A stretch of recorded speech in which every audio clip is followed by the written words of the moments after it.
Bonsoir à tous, bienvenue dans cette nouvelle séance de minuit. Et ce soir, je reçois Johan et Samuel, qui travaillent en Tanzanie, passionnés par les histoires un peu étranges. Et vous allez avoir plein de choses à nous raconter. Et ben, je vous laisse présenter un peu tout ça, Johan. Comment on en est venu à faire une vidéo ensemble et pourquoi? Salut à tous, salut Damien, salut Samuel, salut aux auditrices, aux auditeurs de l'émission. Alors, je vais me présenter brièvement. Donc, moi, je ne suis pas un spécialiste du paranormal, de l'ufologie ou autre. Je suis juste un passionné de l'Afrique, notamment de la Tanzanie. Donc, c'est un pays où j'ai longtemps vécu enfant, où je me rends très régulièrement pour des raisons professionnelles. Donc, je suis vraiment passionné d'animaux, de nature là-bas. C'est vraiment un pays exceptionnel que vraiment je recommande à beaucoup. Si vous avez une petite idée pour des vacances, n'hésitez pas. Voilà, donc c'est ça qui m'a fait un petit peu penser à ton émission, parce que c'est vrai qu'on peut traiter des sujets très différents avec toi. Et la Tanzanie, avant d'être un pays magnifique, c'est aussi avant tout une terre de mystère, une terre qui est quand même assez méconnue, où il se passe des choses relativement étranges. Et ce soir, avec Samuel, on va vous raconter des histoires réelles, bien entendu. On est sur des vraies histoires qui se sont passées. Donc j'espère qu'on va vous faire un petit peu voyager, qu'on va vous faire frissonner également. Donc ça va être pas mal. Pour faire le lien finalement de cette émission, un petit peu, on va dire, les mystères de la Tanzanie, c'est mêler un peu l'amour que j'ai pour ce pays, pour l'Afrique en général, et aussi ma passion pour tout ce qui touche un petit peu à l'inexpliqué, au paranormal. Et aujourd'hui, je pense qu'on a cette chance-là de pouvoir vraiment parler de ces deux sujets. Donc, c'est des sujets qui n'ont jamais été traités sur l'Internet francophone, du moins. Donc là, ce soir, pour nos auditeurs, on va raconter des histoires inédites. J'espère tout simplement que ça va vous plaire. Voilà. Eh ben, très bien. Bon, en tout cas, merci beaucoup vraiment de partager ça avec ma chaîne et mes auditeurs. Et je pense qu'effectivement, ça va beaucoup leur plaire puisque je connais déjà quelques histoires que tu m'as racontées. Et effectivement, ça a l'air très intriguant. Samuel, explique-nous un petit peu toi, qui tu es, ce que tu fais. Raconte-nous tout parce que c'est passionnant aussi. Merci beaucoup à toi Damien de Bah, avec plaisir. m'inviter, de pouvoir parler avec vous, un peu avec tout le monde qui écoute. Je m'appelle Samuel Melami, je suis Maasai, je suis né en Tanzanie, je suis né dans un village Maasai et j'ai travaillé comme big guide pendant 14 ans. Et après, j'ai travaillé comme assistant de transport pendant quelques années, pendant trois ans. Et maintenant, j'ai 2 ans dans l'opération. La Tanzanie, ça a toujours été mon pays parce que je suis né ici. Et ça a toujours été une terre qui a plein de choses, de belles choses. La vie est complètement extraordinaire. Je peux dire que c'est un pays qui a beaucoup à donner. C'est un pays qui est impressionnant, je peux dire. C'est un pays qui a plein de choses merveilleuses et extraordinaires. Eh ben, très bien. Merci Eh ben, beaucoup. écoute, merci à toi surtout de nous partager tout ça ce soir. Ça va être vraiment passionnant. Donc, j'ai hâte. Du coup, Johan, on va peut-être commencer avec toi, si tu le souhaites. Ça marche, ça marche. Ben, Alors allons-y. moi, je vais partir tout simplement sur deux anecdotes qui sont très différentes l'une de l'autre. Deux choses assez singulières, assez spéciales qui se sont passées en Tanzanie dans les années 90, dont une a fait les gros titres à l'époque des journaux locaux. Alors malheureusement, c'est vrai que ce soir, j'aurais pas de support vidéo, de photos, de diapos à montrer parce que retrouver des articles 30 ans après en swahili tanzanien sur le net, c'est un peu mission impossible, mais je vais essayer de relater les faits vraiment tels qu'ils ont eu lieu. Et après, donc mes deux histoires, je laisserai Samuel nous raconter encore plus de choses. Donc on a une belle soirée qui nous attend et je pense qu'on ne va pas s'ennuyer ce soir. Voilà. Donc, je vais commencer tout de suite sur la première histoire. Donc, alors, je n'ai pas de date précise. C'est vrai que je ne suis pas très doué pour les dates, malheureusement. Mais vous aurez toujours un peu le contexte et un petit peu la période où les éléments se sont passés.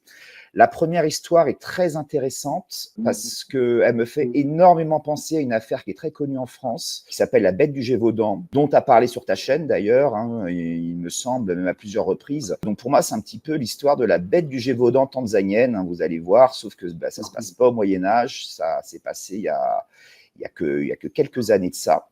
Donc on est dans un petit village tanzanien, dans le centre de la Tanzanie. Donc, il faut savoir, un petit village tanzanien, c'est 300, 400 personnes, voilà, un peu de bétail, quelques maisons par-ci, par-là. C'est complètement isolé, donc là, on est en pleine nature. Donc, on va dire, les villageois en Tanzanie sont habitués à vivre dans ces conditions. Pour eux, on va dire, les rencontres animalières, les animaux sauvages qui rôdent autour du village, c'est des choses qu'ils connaissent extrêmement bien. Et donc, pendant les années 90, il y a eu un phénomène extrêmement déconcertant qui s'est passé. Il y a eu plus d'une trentaine de personnes qui ont été dévorées par un animal dans ce village. Voilà. Donc, les attaques se sont déroulées sur plusieurs mois. Donc, ça a été quand même relativement long. Et aujourd'hui, il n'y a toujours pas de consensus sur quel a été cet animal, cette créature peut-être, parce que on met toujours un petit peu en parallèle, hein, je vais mettre ça pas mal en lien avec la bête du Gévaudan, comme je te parlais à l'époque. Hein, la bête du Gévaudan, on a souvent pensé à un loup, on a pensé à un chien domestiqué. Là, effectivement, on va pointer du doigt un petit peu un lion éventuellement, mais il n'y a pas de consensus. C'est-à-dire qu'aujourd'hui, même à l'heure actuelle, on ne sait pas vraiment ce qui s'est passé. Je fais un petit rappel déjà par rapport aux prédateurs, par rapport aux animaux sauvages en Tanzanie. Il faut savoir que les félins ne sont pas du tout les animaux les plus dangereux en termes d'attaque humaine en Tanzanie. Comme tu le sais, Samuel, le plus dangereux, c'est l'hippopotame. En général, c'est quelques centaines d'attaques par an sur toute l'Afrique, hein, donc c'est pas non plus énorme, mais c'est quand même des attaques qui peuvent arriver de temps en temps. L'hippopotame, c'est un animal qui est très territorial. Donc, quand l'homme va s'approcher un peu trop de certains points d'eau, de rivières où il y a des hippopotames, il peut y avoir malheureusement des contacts. Et l'hippopotame est un animal, même s'il est herbivore, il paraît inoffensif. On dirait une grosse vache hein, quand on le voit. C'est un animal extrêmement agressif. Et là, il va mettre en pièces les personnes qui sont à côté. Voilà. Donc là, c'est pas le cas. Là, on parle de personnes qui ont vraiment été dévorées. Donc, effectivement, le premier qu'on peut pointer du doigt, parce que bon, des félins en Tanzanie, il n'y en a pas forcément, enfin, il y en a beaucoup en quantité, mais il n'y a pas forcément beaucoup de variétés. Hein. On va éliminer tout ce qui va être guépard, léopard. C'est des animaux qui s'attaquent quasiment jamais à l'homme, parce que déjà, ils n'ont pas forcément le gabarit pour s'attaquer à l'homme. Et le lion, en général, ne s'attaque pas forcément non plus à l'homme. C'est-à-dire que le lion, on ne fait pas partie de leur proie habituelle. Un lion va s'attaquer à des antilopes, à des gazelles, à des bébés animaux, mais des attaques sur des humains, ça se compte sur les doigts d'une main en général dans toute l'Afrique. Et donc un cas où un éventuel félin aurait dévoré plus d'une trentaine de personnes, c'est quelque chose qui n'a jamais été relaté avant, qui n'a jamais été relaté après. C'est vraiment un cas unique. Donc, au fur et à mesure des attaques, finalement, l'histoire a commencé à faire la une des journaux tanzaniens parce qu'on est sur quelque chose qui est complètement incroyable, qui normalement n'arrive pas. Il y a quelques rares cas, parfois, où certains vieux lions peuvent attaquer, on va dire, des humains, tout simplement parce que le lion est trop vieux pour courir après des antilopes et forcément il se rabat sur une proie, on va dire, un peu plus facile à attraper, hein, qui est l'homme. Mais c'est des cas qui restent extrêmement rares, c'est très très épisodique. Je dirais que dans l'Afrique globale, c'est vraiment quelques cas par an, hein, c'est rare. Et c'est rare aussi que la personne soit entièrement dévorée. Souvent la personne se fait blesser, se fait manger un bras, une jambe, arrive à survivre.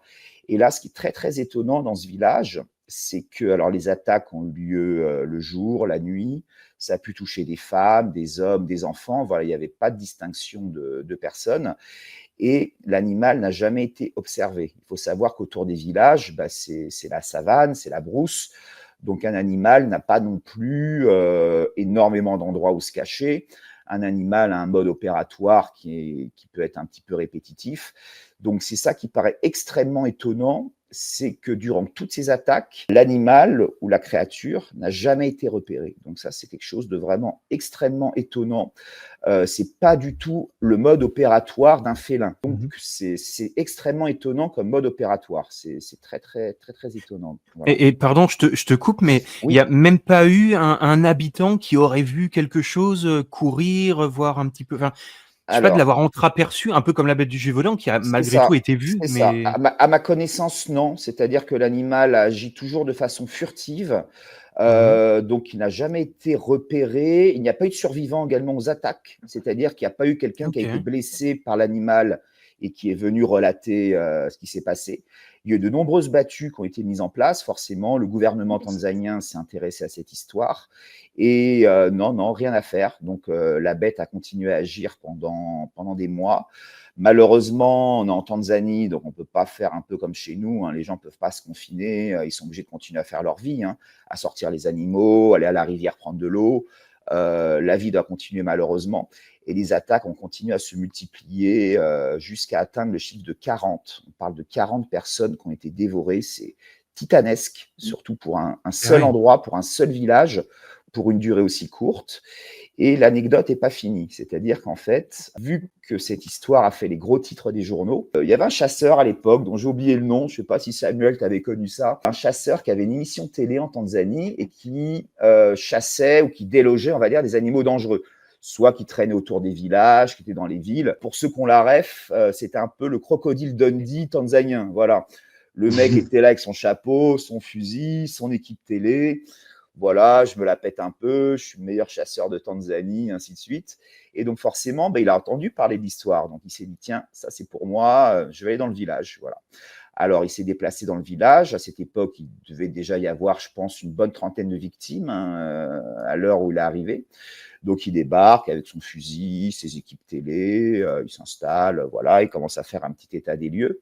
Il questionne un petit peu les villageois, ainsi de suite. Premier soir, faut un peu profiter. Le mec va au bar, il va parler un petit peu aux habitants. Je sais que Samuel sourit parce qu'il connaît la suite. Le mec sort du bar et il se fait bouffer. Voilà. Donc, ironie du sort, même le plus grand chasseur de Tanzanie s'est fait dévorer par la bête. C'est un cruel coup du destin. Et là, chez les habitants, l'animal a vraiment pris, ou la créature a pris un aspect vraiment mythique, presque diabolique finalement. Les gens commençaient à imaginer une créature complètement surnaturelle, un démon peut-être. Enfin voilà, on parlait plus d'animal, on parlait vraiment de créatures diaboliques tout simplement. On n'a jamais vu ça dans le monde entier. Alors je ne parle pas qu'en Afrique, même que ça soit en Inde avec les tigres, que ça soit en Amérique latine, en Amérique du Sud avec les jaguars, les pumas. Il n'y a jamais eu de cas comme ça dans le monde avec autant de victimes sur une si petite période finalement et au même endroit. Et pour finir l'histoire, donc la bête n'a jamais été trouvée, bien évidemment, et les attaques ont cessé du jour au lendemain. Et puis malheureusement, après ce gros traumatisme, on peut l'imaginer, c'est terrible ce qui s'est passé, la vie du village a repris. Et moi, je m'y suis rendu par curiosité à un moment. Donc, c'est un village dans le centre de la Tanzanie. Donc, j'ai eu l'occasion de passer à côté à un moment donné lors d'un déplacement. Et j'ai été dans ce village.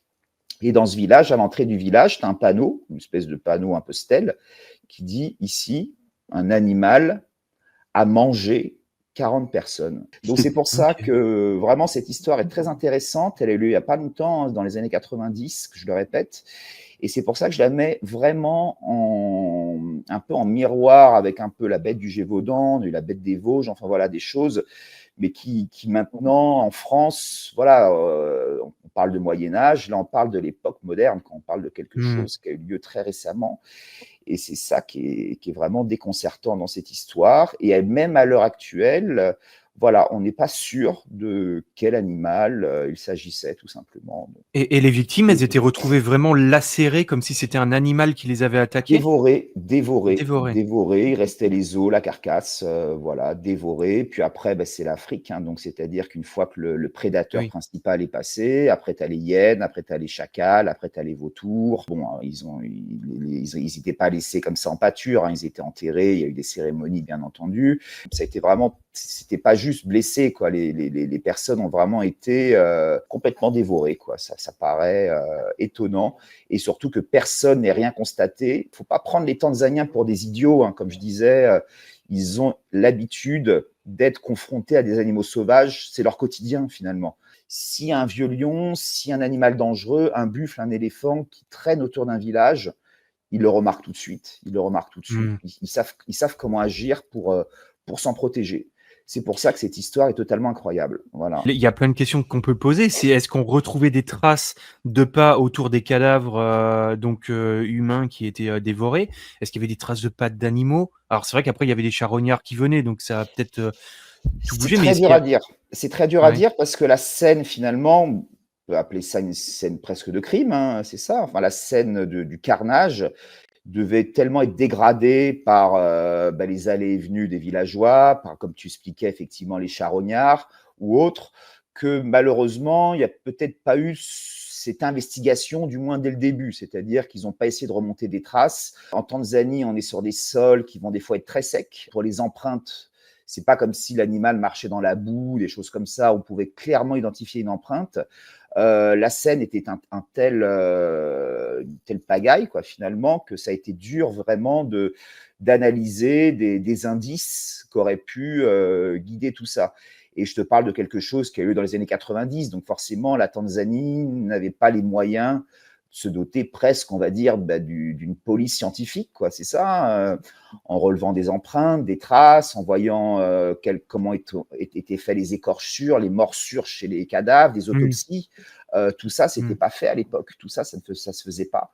Donc malheureusement, je pense que les Tanzaniens sont peut-être passés effectivement à côté de certains indices. On rajoute à ça le côté terreur, on rajoute à ça le côté des superstitions, où l'animal devenait vraiment une bête, créature mythique, hein. Donc tout ça lié finalement qu'on n'a jamais eu tant d'indices que ça. On n'a même eu aucun indice finalement sur cette créature étrange, quoi. Voilà, c'est ça. Et il n'y a pas eu de théories qui ont été émises par les habitants? Moi, là, dans ma tête, je me disais, mais est-ce que c'est pas un humain, tu vois, un tueur en série Oui, alors tanzanien? on peut penser à un cannibale, on peut penser à beaucoup de choses. Ça paraît également très, très étonnant. Bon, des cas de cannibalisme en Tanzanie, ça a été connu dans le passé. Malheureusement, il y a eu des cas où les albinos se faisaient des fois dévorer par certaines tribus tanzaniennes parce qu'on attribuait à leur peau blanche des vertus magiques, par exemple. Mais là, je pense pas qu'on est dans ce cas-là. C'est pas le mode opératoire d'un cannibale d'attaquer, de dévorer la personne. C'est-à-dire que les rares cas de cannibalisme qu'il y a pu avoir à l'époque, la personne était découpée à la machette. Enfin voilà, c'était des choses très très différentes. C'était lors de rituels magiques qu'on faisait ça.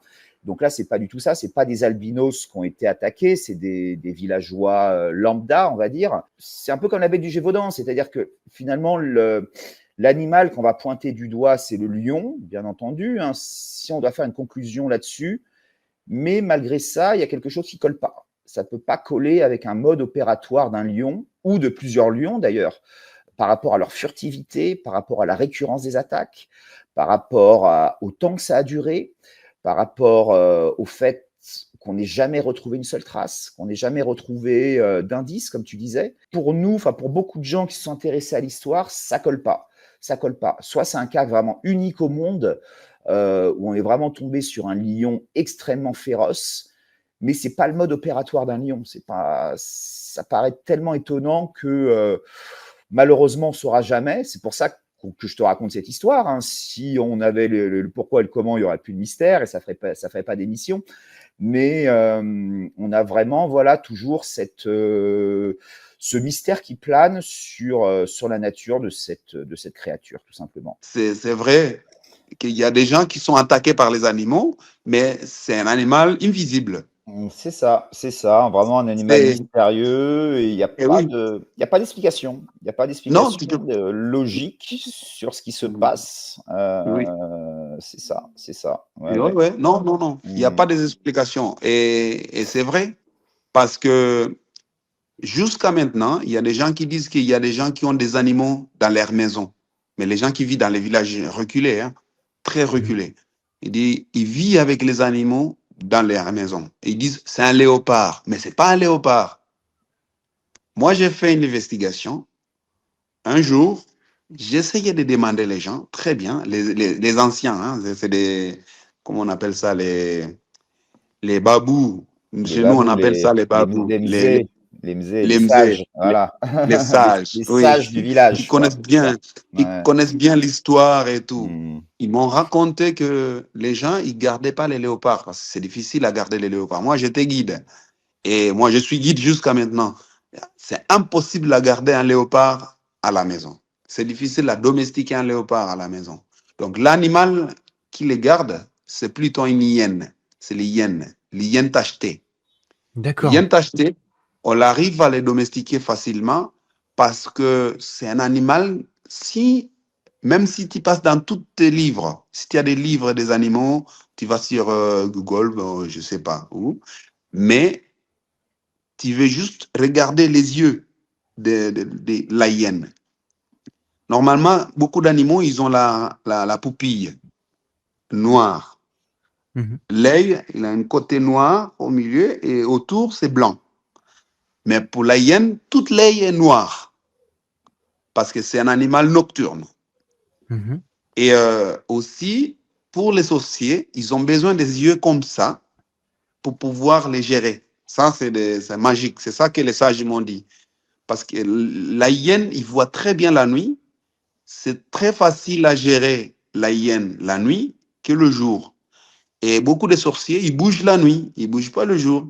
Ils Et se comme la... servent finalement du regard de la hyène pour voir Exact. eux-mêmes, c'est ça un petit peu Oui, parce que l'œil, tu sais, tout à l'heure, je vous ai dit que les sorciers au lac Tanganyika, ils te regardent les yeux pour lire ton histoire, Hmm. connaître Mhm. qu'est-ce que...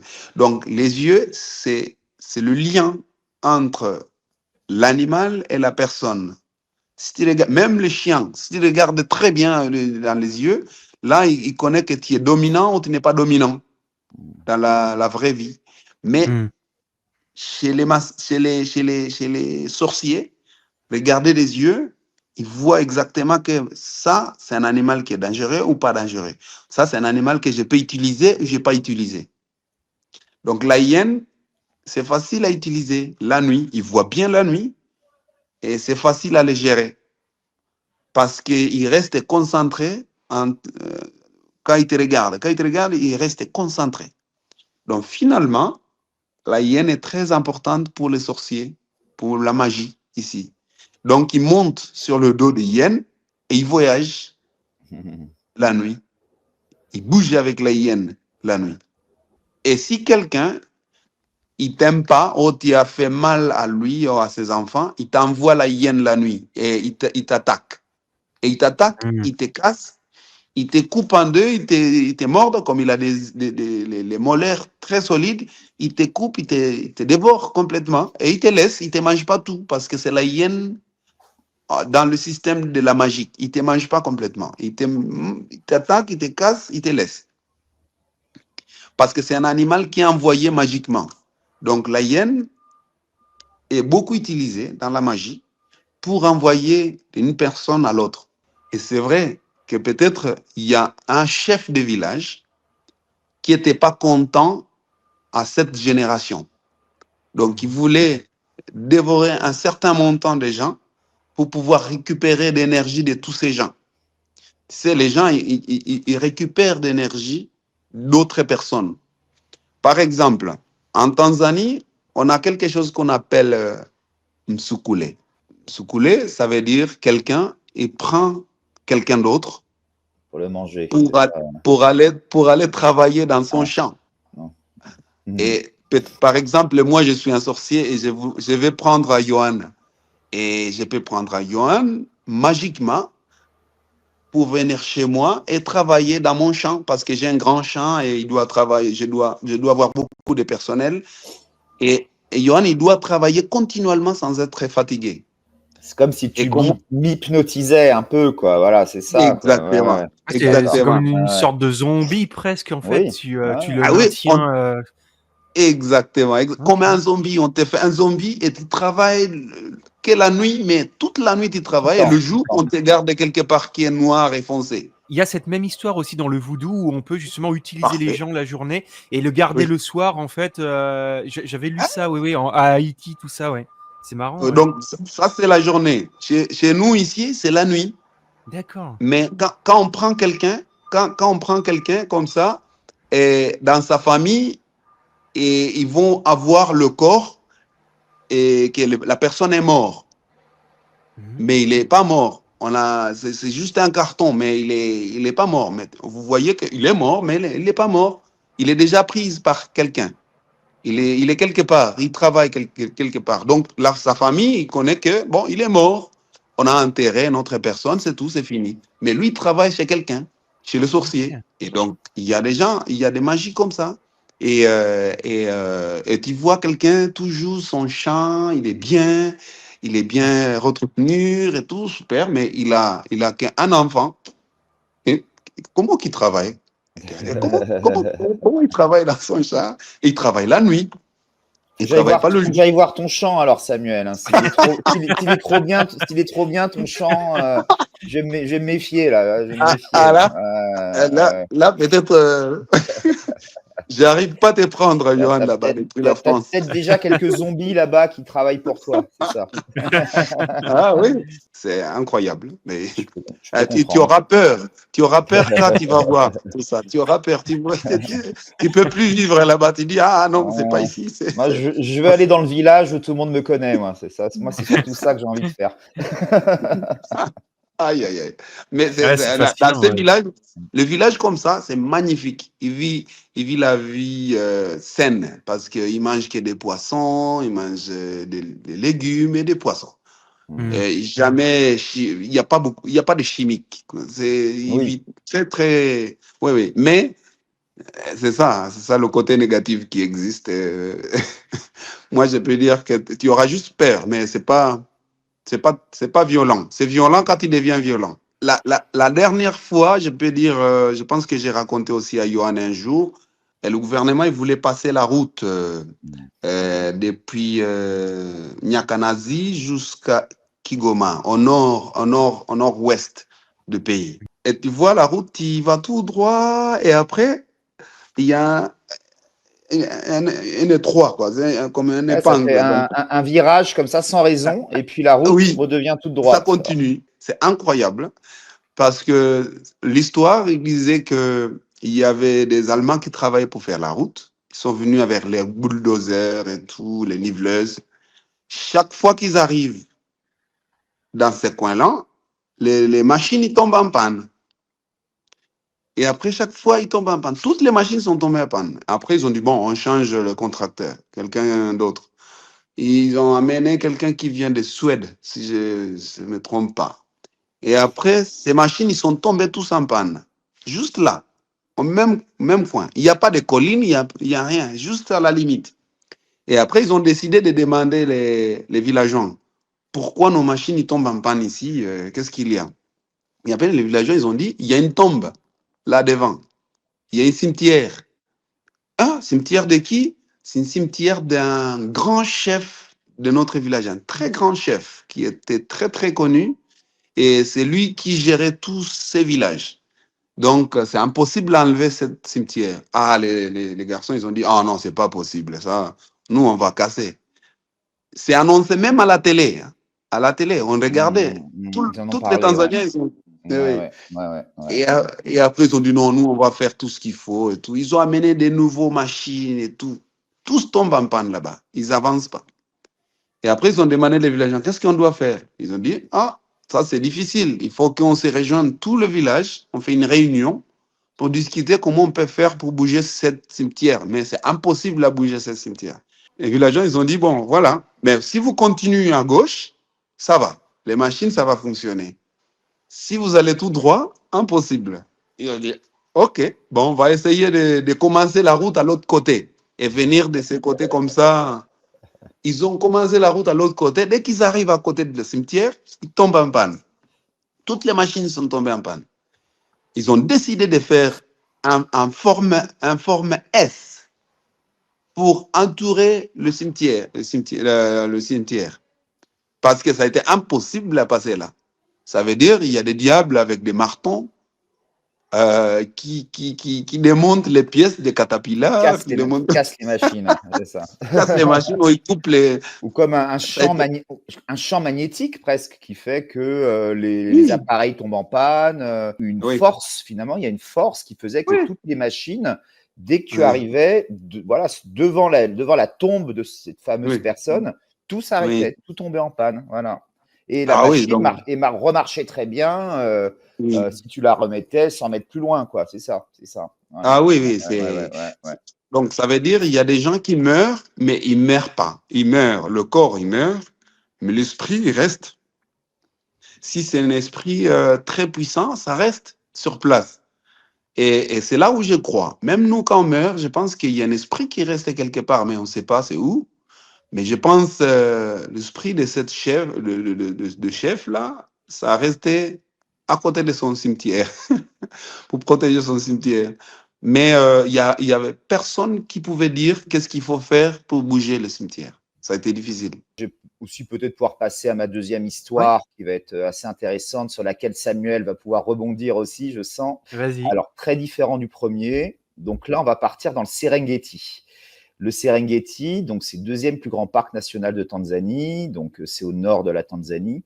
Le Serengeti, c'est très connu, hein, c'est un peu comme le Masai Mara au Kenya, c'est vraiment un parc national emblématique en Tanzanie. C'est les plus grandes concentrations de félins au monde, donc c'est vraiment magnifique pour faire du safari. C'est un très très bel endroit et il y a pas mal de petites infrastructures différentes dans le Serengeti, des petits camps de brousse, voilà, pas mal de touristes y vont, bah, voilà, justement pour voir énormément d'animaux.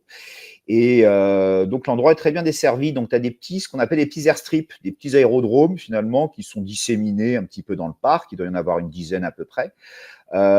Pour que les touristes puissent aller d'un point à un point B. Ils vont faire un safari, ils prennent un petit vol, ils vont à Zanzibar ou ils rentrent en ville après pour prendre leur avion. Donc il y a pas mal de petites structures comme ça. Donc l'histoire que je vais vous raconter à tous a eu lieu aussi dans les années 90. Hein, donc finalement, ça a été une décennie où il y a eu beaucoup d'activités en Tanzanie. C'est une histoire qui m'a été racontée, qui a été vécue par mon père. Voilà. Alors, je vais faire un petit récapitulatif. Hein. Mon père, c'est une personne extrêmement cartésienne. C'est un ingénieur de base. Mon père, 1 plus 1 égale 2. Voilà, hein, c'est vraiment une personne en qui j'ai complètement confiance. Et c'est une expérience qui a été vécue, en plus de mon père, par plus de 80 personnes. Voilà, donc j'ai aussi l'occasion de rencontrer des gens qui m'ont raconté l'anecdote que je vais vous conter maintenant. Donc, il y a quelques années de ça, alors, il faut savoir que dans le Serengeti, il n'y a pas de présence humaine finalement. C'est un parc national, donc mis à part certaines petites structures touristiques, comme j'expliquais, des petits aérodromes, des petits camps, des petits lodges pour les clients, il n'y a pas de village, il n'y a pas de gens qui vivent dans le Serengeti. Des Maasai, par exemple, ou autres, ils sont à l'extérieur du parc. Mais ça n'a pas toujours été le cas. Ça, c'est depuis quelques années, c'est depuis, je dirais, dans les années 60 à peu près, où le Serengeti a été décrété parc national. Et donc, les ethnies, les tribus qui habitaient à l'époque dans le Serengeti ont été déplacées pour laisser vraiment place libre à la nature, aux animaux. Voilà. Mais il y a toujours des endroits voilà, qui ont été longtemps habités dans ces régions-là. Et les humains ont laissé forcément des empreintes. Il y a des noms de lieux, il y a des anciens villages qui ont existé à certains endroits. Et donc, le gouvernement tanzanien avait décidé à l'époque de créer un nouvel aérodrome. Hein. Donc, quand je dis un aérodrome, hein, c'est une piste en terre, c'est une petite cahute et puis c'est tout. Hein. C'est pas le terminal 2 à Charles de Gaulle. Hein. C'est vraiment des petits trucs, voilà, hein, pour prendre des petits avions Cessna, des petits 12 places comme ça qui volent. Voilà. Et donc, pour en fait commémorer l'ouverture, pour fêter l'ouverture de cet aérodrome, le gouvernement tanzanien avait invité pas mal d'acteurs du tourisme. Ça a été donc des gens qui travaillent au gouvernement, au ministère du Tourisme. Ça a été, comme mon père par exemple, des dirigeants de boîtes de tourisme, de safari. Et donc, ils avaient été invités à une petite réception pour fêter l'inauguration de l'aérodrome. Donc, tout ce petit monde arrive, tout se passe bien. Bon, la petite coupe de champagne, les petits gâteaux, on fête l'ouverture de l'airstrip, tout se passe bien, c'est bon enfant. Il fait beau, tout le monde est content. Et là, d'un coup, donc ça a été extrêmement rapide, le ciel s'est couvert d'un seul coup, il y a eu un orage énorme. Je sais pas si, pour ceux qui ont la rêve, pour ceux qui ont vu Les Visiteurs, quand tu as Godefroy qui arrive au château avec sa bague là, et qui s'approche du château et que tout devient noir avec des éclairs. Enfin voilà, c'est à peu près ça pour ceux qui ont l'image, pour ceux qui ont la ref, c'est ça. Donc tout le monde est un peu paniqué comme ça, c'est très soudain. C'est pas la saison en plus. Il peut y avoir des orages en Tanzanie, hein, bien sûr, hein, comme partout, mais de cette façon si soudaine, aussi brusquement, c'est quelque chose qui est complètement anormal. Il y avait des rafales de vent, de grêle, enfin c'était l'enfer, quoi. Tout le monde était confiné à l'intérieur du petit bâtiment en se disant est-ce que l'aéroport va tenir? Il y avait déjà des bouts de tôle qui se décrochaient du toit, enfin vraiment cataclysmique. Et donc tout le monde est un peu inquiet, comme ça, on va attendre que ça passe, hein, tout simplement. Et là, donc, quelqu'un se retourne vers la piste, parce qu'il y a la petite piste d'atterrissage et de décollage qui est en face, hein, du bâtiment. Et les personnes observent des lumières qui atterrissent et qui décollent de la piste. Alors, tout le monde est un peu interloqué parce que déjà, premièrement, l'aérodrome n'est pas ouvert, donc il ne devrait pas y avoir d'avion qui se pose, c'est pas encore prévu. Et deuxièmement, vu les conditions météo, c'est impossible qu'un petit Cessna comme ça atterrisse, ça serait trop dangereux. Donc ça interpelle un peu tout le monde. Donc toutes les personnes vont vers les fenêtres et commencent à observer un petit peu ce phénomène. Et plus ils observent, plus ils arrivent à discerner ce qu'ils ont en face d'eux finalement. Donc ils voient des espèces d'êtres, des entités de forme un petit peu humanoïde, avec des ailes comme ça, incandescentes, donc des silhouettes vraiment incandescentes, brillantes, un peu l'image qu'on a de la fée Clochette en format XXL, quoi, vraiment, et des entités donc ailées, complètement lumineuses, qui atterrissaient sur la piste comme ça et qui redécollaient. Donc il y avait une espèce de manège qui s'est orchestré pendant plusieurs minutes, hein. L'observation était longue et l'observation a été vraiment a été constatée par plus de 80 personnes, dont mon père, hein, qui a vécu ça. Et ça a duré extrêmement longtemps. Il faut savoir qu'il y a eu des contestations sur l'ouverture de cet aérodrome, parce que l'aérodrome avait été construit sur un site sacré. Et ça avait créé des polémiques à l'époque au niveau de certaines ethnies qui, pour eux, enfin voilà, c'était pas une bonne idée d'installer un aérodrome ici. L'endroit s'y prêtait pas du tout. C'est un peu comme la tombe, le cimetière dont parlait Samuel tout à l'heure, peut-être. Et donc, il y a eu ces espèces d'êtres, d'entités, des êtres de lumière, des fées, enfin, je ne sais pas comment les appeler, qui ont fait tout ce ballet pendant plusieurs minutes sur la piste, devant des observateurs complètement médusés de voir ça. Alors, il faut savoir qu'il y avait des Européens et des Tanzaniens. Donc les Européens n'en croyaient pas leurs yeux, hein, quelque chose de vraiment de fantomatique presque, d'incroyable. Et certains Tanzaniens étaient plutôt tranquilles, ils disaient non, non, ça c'est normal, on a l'habitude, c'est des entités qu'on a l'habitude de voir, hein, c'est des êtres de lumière, ils appelaient ça comme ça, il me semble.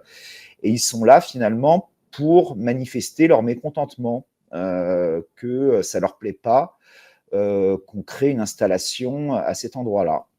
Donc le ballet a continué pendant plusieurs minutes, hein, tout le monde était là à la fenêtre. Alors malheureusement, dans les années 90, hein, on n'avait pas les smartphones, on n'avait pas de quoi filmer les appareils photo comme à l'époque, hein, donc il n'y a pas de traces, malheureusement, il n'y a pas de photos ou de vidéos qui ont été faites de ces phénomènes, malheureusement.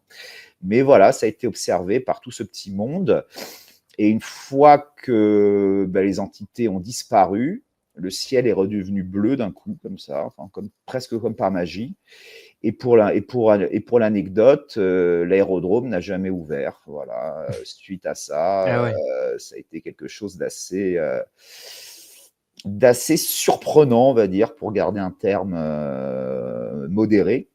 Donc, pas mal de Tanzaniens ont rebondi un petit peu sur cette histoire, et pour eux, c'est des choses qu'ils avaient déjà vues, finalement. Non, non, ces êtres-là font partie de la nature, font partie de notre environnement.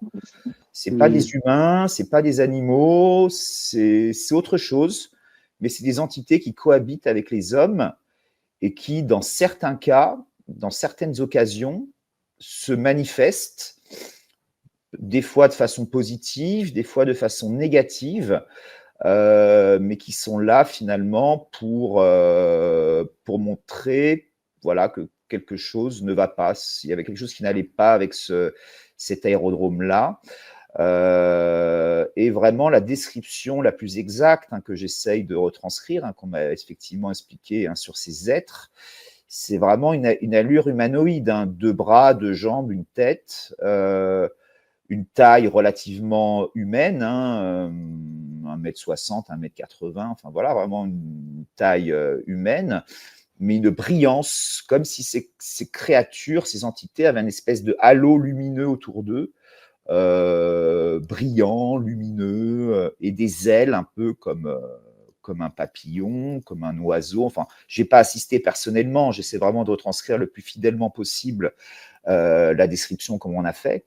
Donc voilà, des êtres de lumière, des entités, voilà, et plus de 80 témoins ont assisté à ça pendant, je dirais, peut-être une vingtaine de minutes. Voilà, pour D'accord. cette anecdote assez troublante, tout simplement. Ouais, effectivement, ouais, c'est bizarre.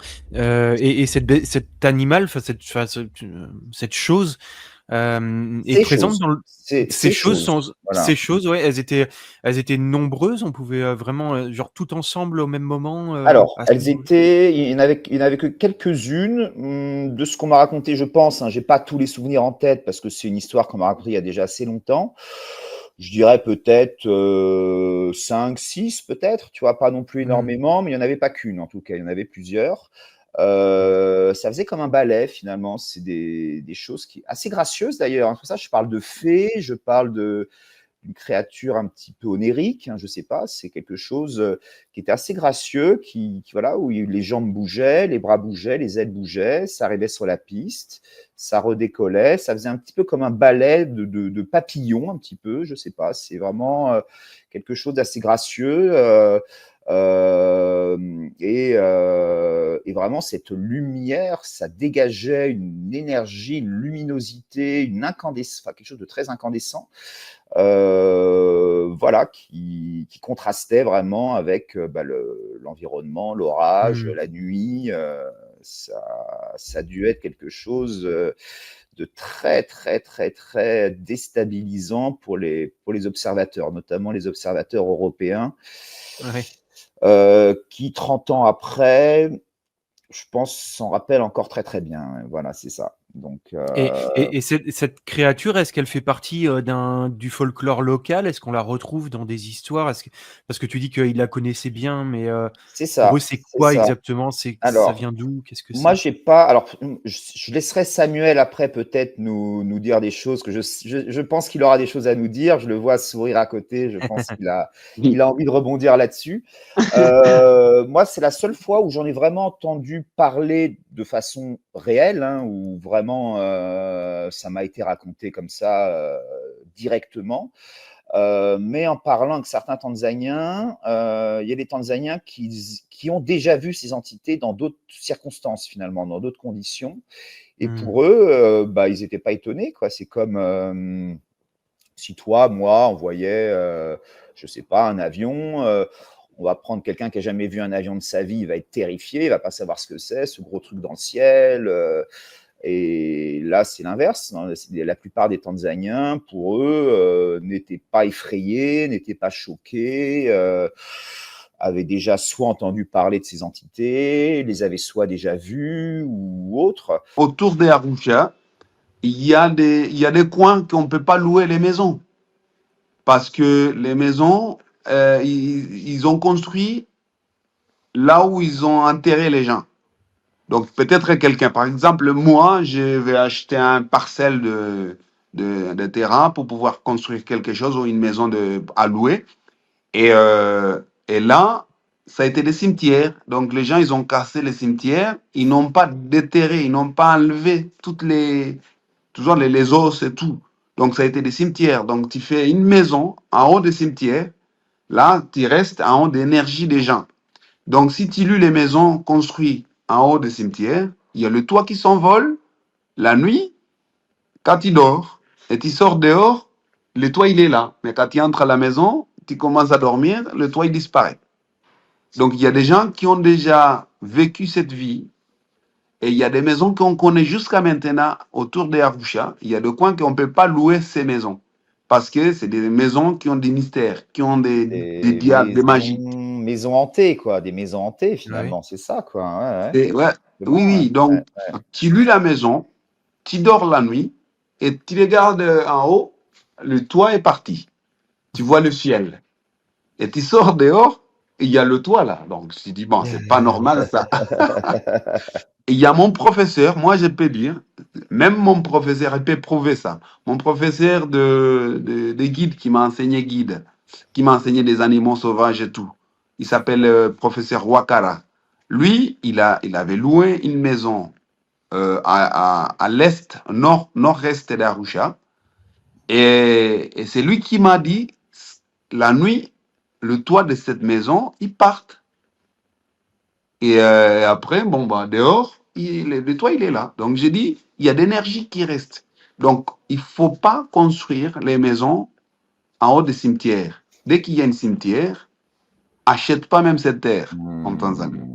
Parce que, Maison ou tout autre bâtiment ou ouais, même des maisons, aérodrome, justement. aérodromes, donc c'est pour ça que Voilà. Ouais. je disais ça parce que Johan, il a raconté quelque chose qui est intéressant. Il a vu ses nuages et tout, l'orage et tout, avec des gens qui volent. C'est vrai. Euh, Là où il y a des cimetières, il y a des mystères qui passent, toujours. Il y a, il y a le même exemple. Il y a un petit bar. Quand il viendra, Johan, à Arusha, je vais t'amener là-bas.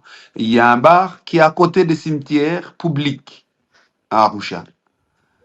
Et les gens là-bas, la nuit, on dirait que les gens, ils se lèvent. Les gens morts, ils se lèvent, ils viennent. Les gens, ils voient des mystères qu'ils ne peuvent pas expliquer. Tu ne peux pas expliquer c'est quoi. Après combien de verres on les voit se lever Non, non, non, bah moi, je viens dans quelques jours, donc oui, je t'amène là. je veux bien aller avec toi. Moi, ça Ah ouais, ouais, m'intéresse. je t'amène là. Voilà, Même, je boirai que de l'eau pour être sûr. mais c'est incroyable. C'est un restaurant-bar. C'est un restaurant-bar. Donc, il y a des gens même qui ne boivent pas, mais ils voient des choses incroyables. À certaines heures, dès qu'il fait nuit, de temps en temps, ça coupe l'électricité et tu vois des choses bizarres. Je ne sais pas, peut-être c'est la perte de gens, ou ils pensent qu'il y a des gens qui marchent, ou ils pensent aux gens qui sont morts, là, peut-être. Mais des énergies qui restent, là où on construit les maisons, les aéroports, là où on met des choses permanentes, Des routes là où aussi, il y a dont des tu parlais, activités, voilà, c'est oui, ça, ouais. là où il y a des activités des imams, par exemple, un endroit public et tout, il faut pas faire là où il y a des cimetières parce que c'est un mystère. Chez nous, pareil, partout, c'est quelque chose qui est très important. Donc, moi, je peux dire, les choses que vous voyez, aidez-moi, les choses que vous avez vues à l'aéroport, des choses qui volent comme des papillons et tout, Mhm. ça, ce n'est pas les animaux, c'est l'énergie. Mhm. C'est l'énergie qui bouge. Et comme votre tension, c'est le nuage, c'est l'orage et tout, ça forme des choses qui volent, mais c'est l'énergie qui bouge. C'est comme les Mhm. rayons qui bougent comme ça.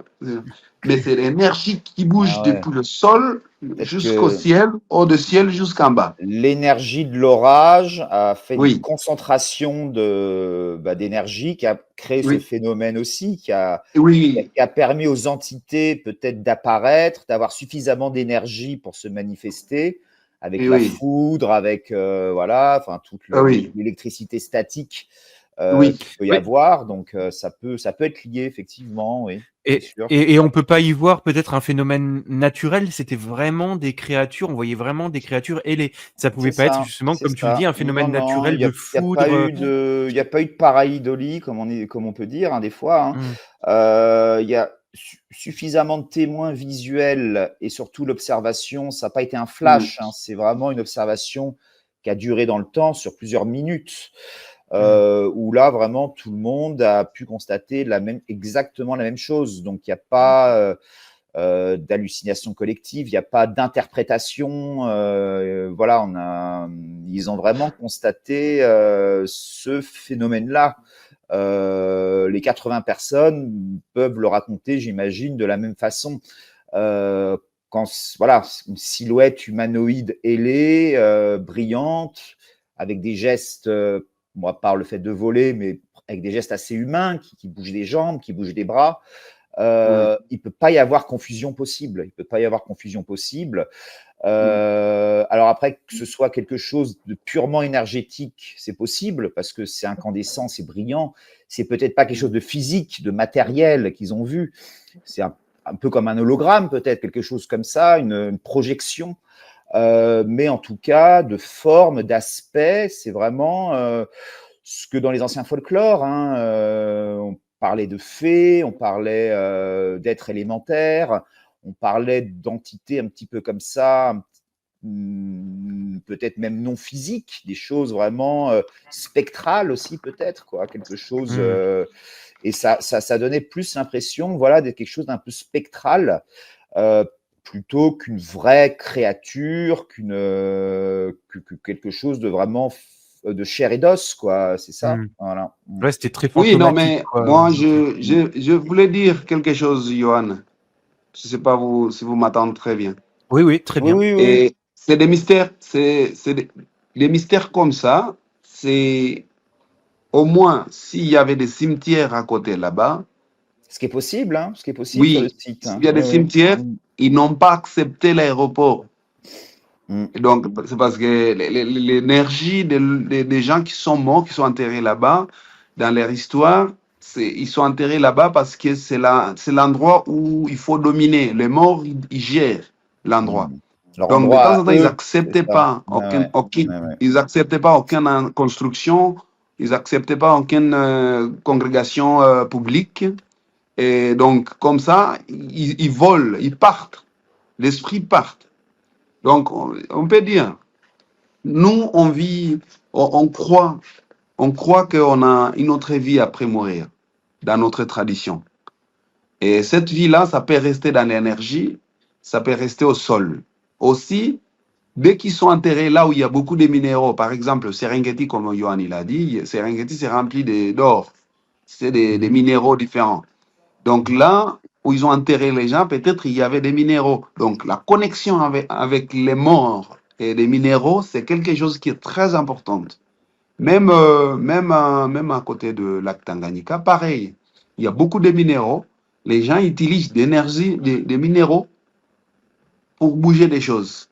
Tu peux bouger plein de choses avec d'énergie, des minéraux, de l'or, les rubis, et il y a des minéraux qu'on appelle les kangala chez nous. Ce sont des minéraux très énergétiques. Ça se connecte avec les morts. Et c'est des mystères. De temps en temps, c'est très fort. De temps en temps, ça peut casser toute la maison que tu as construite là-bas sur place. Ou ça peut dévorer des choses à côté. Et tout ça, ça peut même causer du feu et tout. Donc, s'il y a des cimetières, là, et spécialement les ancêtres, les gens, les anciens, en fait, ils étaient très forts, ils continuent à rester avec nous. Donc, il faut penser à ces énergies, à des mystères comme ça. C'est des choses très intéressantes, mais très bizarres. Très bizarres aussi. Passionnant et Oui. déstabilisant avec notre vision occidentale Ah oui, incroyable. voilà, de réfléchir à des histoires comme ça paraît complètement Oui, c'est vrai. inconcevable. Ah C'est ça, et c'est pour ça que j'expliquais. Donc Samuel, il faut rappeler que toi, tu considères comme animiste, c'est ça, c'est un peu, Ah oui, c'est un moi peu je ta suis animiste. religion. Tu es animiste, c'est un peu tout ce que tu as expliqué par rapport à ces énergies. On reste dans, même décédé, il y a une part de nous, d'énergie qui reste, qui peut se manifester, ainsi de suite. L'énergie est partout, Finalement, le Dieu, c'est tout ce qui nous entoure, c'est les plantes, c'est les arbres, c'est les animaux. C'est pas une représentation qu'on a, nous, dans nos religions monothéistes, où on va personnifier un Dieu, que ce soit le christianisme, l'islam, le judaïsme, enfin voilà, on a un trait commun de ces religions-là. L'animisme n'a rien à voir, c'est ce que nous on avait à l'époque, il y a des milliers d'années, le paganisme qu'on a eu avant le christianisme, les religions celtes aussi peut-être, qui ont eu des choses assez similaires, avec on vénérait des arbres, on vénérait des rochers, on vénérait des éléments de la nature. Et aujourd'hui, donc c'est ça un petit peu ta croyance. Bon, je je la vulgarise un petit peu pour voilà, parce qu'on pourrait en parler des heures, hein, c'est extrêmement passionnant. Mais voilà, Ouais. l'énergie est partout. Finalement, le côté sacré est partout pour quelqu'un comme toi, pour beaucoup de Tanzaniens et beaucoup de gens dans le monde. Hein. C'est pas que l'Afrique qui est concernée. Et c'est pour ça que l'énergie a vraiment cette valeur-là dans toutes ces cultures-là, quoi. Et c'est passionnant. Oui, il faut vraiment voir, il faut vraiment savoir, si tu es animiste, il faut vraiment savoir c'est où tu prends ta énergie. Parce que c'est pas toutes les animistes qui arrivent à prendre des bonnes énergies. Tu peux prendre des mauvaises énergies et des bonnes énergies. On croit la nature, mais comment tu crois la nature? Comment tu utilises la nature pour être utile pour toi? Hein?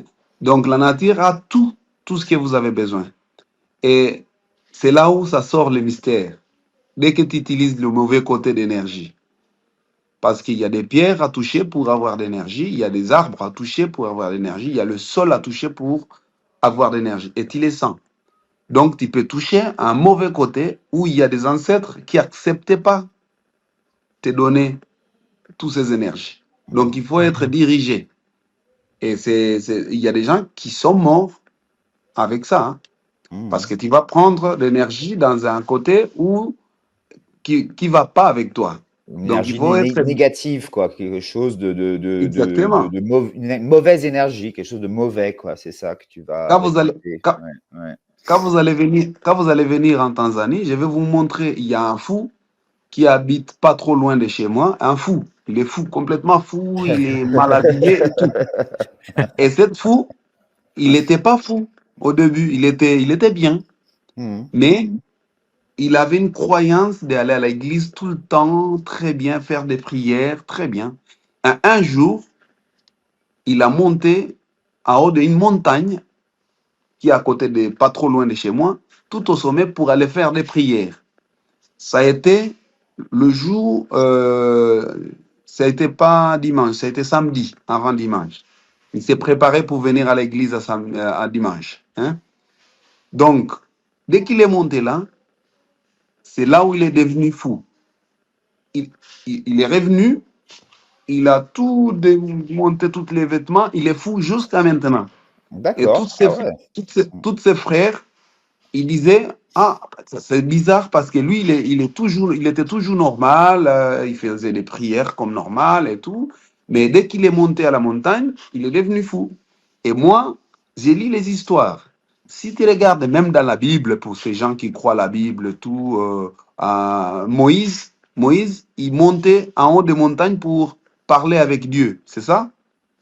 Dans cette époque, pendant le mouvement des Israéliens et tout, Mhm. depuis l'Égypte et tout. Ils montaient à la montagne pour faire des prières ou pour parler avec Dieu.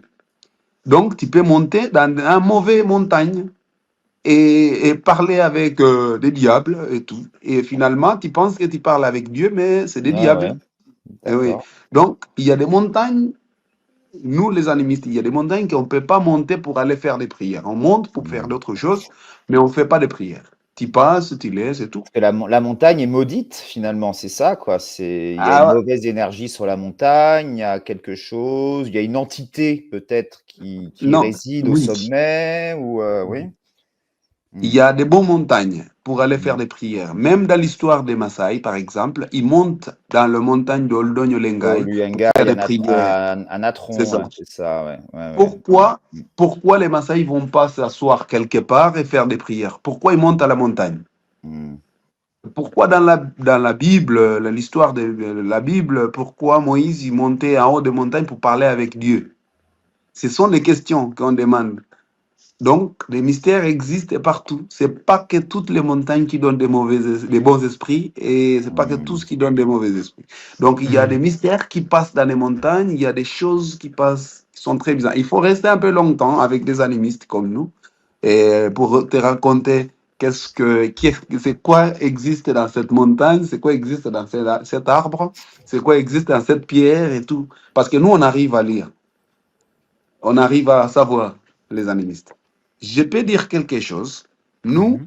comme je vous ai dit, on utilise la hyène comme un animal magique. On utilise les hiboux comme un animal magique. notre directrice, Miss Hélène, elle est ici en Tanzanie. On la Elle salue, avait... elle va nous regarder, je pense. On salue Hélène, voilà, elle se reconnaîtra. Oui, oui. Bonjour Hélène.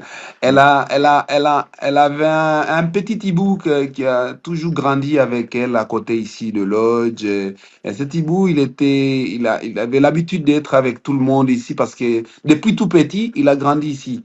Donc tout le monde donne à manger un petit peu, un petit morceau de lizard et tout. Finalement, cet hibou, il était tout proche de l'homme. Et pour nous, avoir un hibou chez toi, ça veut dire que tu es sorcier. Donc, tout le monde voyait Hélène comme une Comme une sorcière. sorcière, les employés de son lodge, de son hôtel, Oui, la voyaient comme une sorcière parce qu'elle avait domestiqué un hibou un hibou. qui est une créature Impossible. assez fantastique, quoi. Bon, Oui, oui. C'est du Harry Potter presque, hein. Voilà, c'est le Ah oui. hibou a une consonance Oui. un peu magique. Et donc, Ça, voilà, c'est c'est assez incroyable. rigolo. C'est ça, c'est ça. Ouais. Ça a été incroyable. Tout le monde parlait d'Hélène partout. On dit, ah, Hélène, elle est sorcière peut-être et tout. En plus, elle a mis comme une petite bague à sa patte. Donc, Oui. la bague a resté avec l'hibou pour pouvoir, peut-être pour la repérer et tout, je sais pas. C'est Mais ça. les gens, ils ont dit, mais après, les gens, ils ont dit, ah, tu vois, elle a même mis une bague. Ah là là là, ça, c'est vraiment horrible. Et finalement, finalement, cet hibou, un jour, il a bougé loin de Lodge. Il est parti dans un petit village à côté et ils l'ont tué parce que Ah, comme mince. il approchait les Ouais, gens et tout. Il y a un Ah ouais, monsieur, mince. ouais. Hmm. il y a un monsieur qui a tué. Il a tué spécifiquement cet hibou. Et tu sais qu'est-ce qui s'est Ah. passé?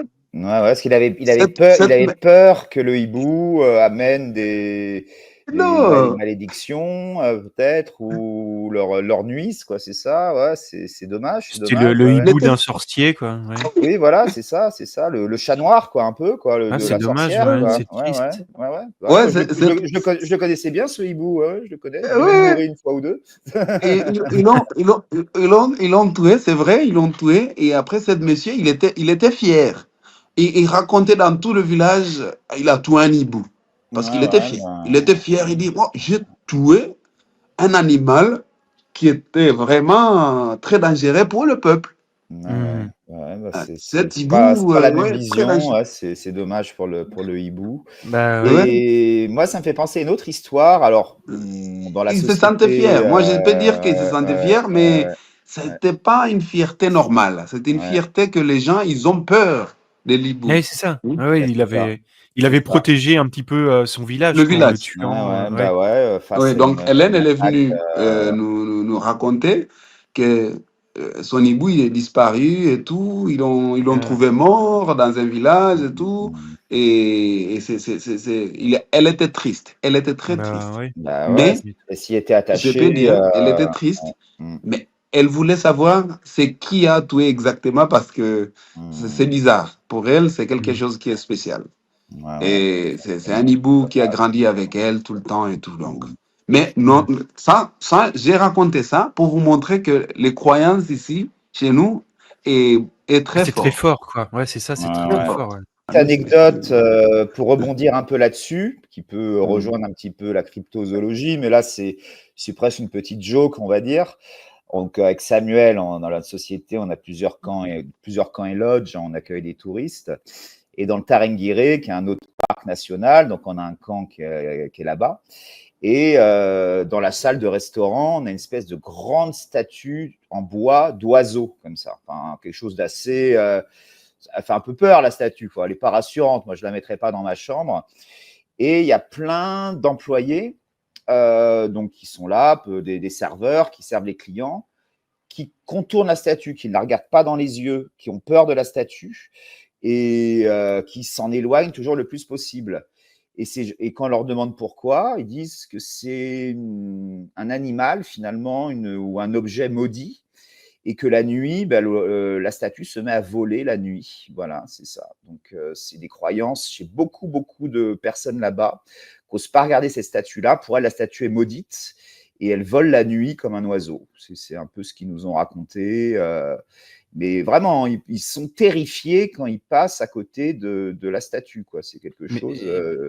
Mais elle vient d'où cette statue? Elle représente quelque chose en fait qui est. C'est de l'artisanat, ça a été fait par des villageois dans un village, ça a été sculpté, c'est une belle statue en bois, hein, c'est beau, hein, alors c'est pas la statue souvenir que va ramener un client chez lui, c'est vraiment du bel artisanat local, avec des plumes dessus, avec des petits clous en fer, en bronze, une belle, très très belle statue, mais qui serait maudite pour certaines personnes, et des personnes n'osent pas la regarder dans les yeux, n'osent pas s'en approcher.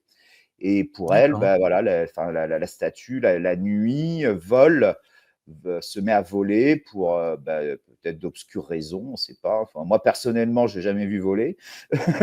Mais bon, voilà, il y a des objets comme ça, des totems aussi. Moi, j'ai eu la chance, enfant, qu'on m'ait offert un totem d'une tribu. Donc, ça rejoint un petit peu l'histoire de Kirikou, pour ceux qui connaissent, avec la sorcière Karaba, qui a des totems un petit peu envoûtés, qui vont attaquer à un moment donné le petit héros.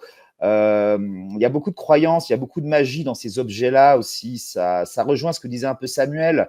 Un totem est fait pour représenter quelque chose, une entité, une émotion.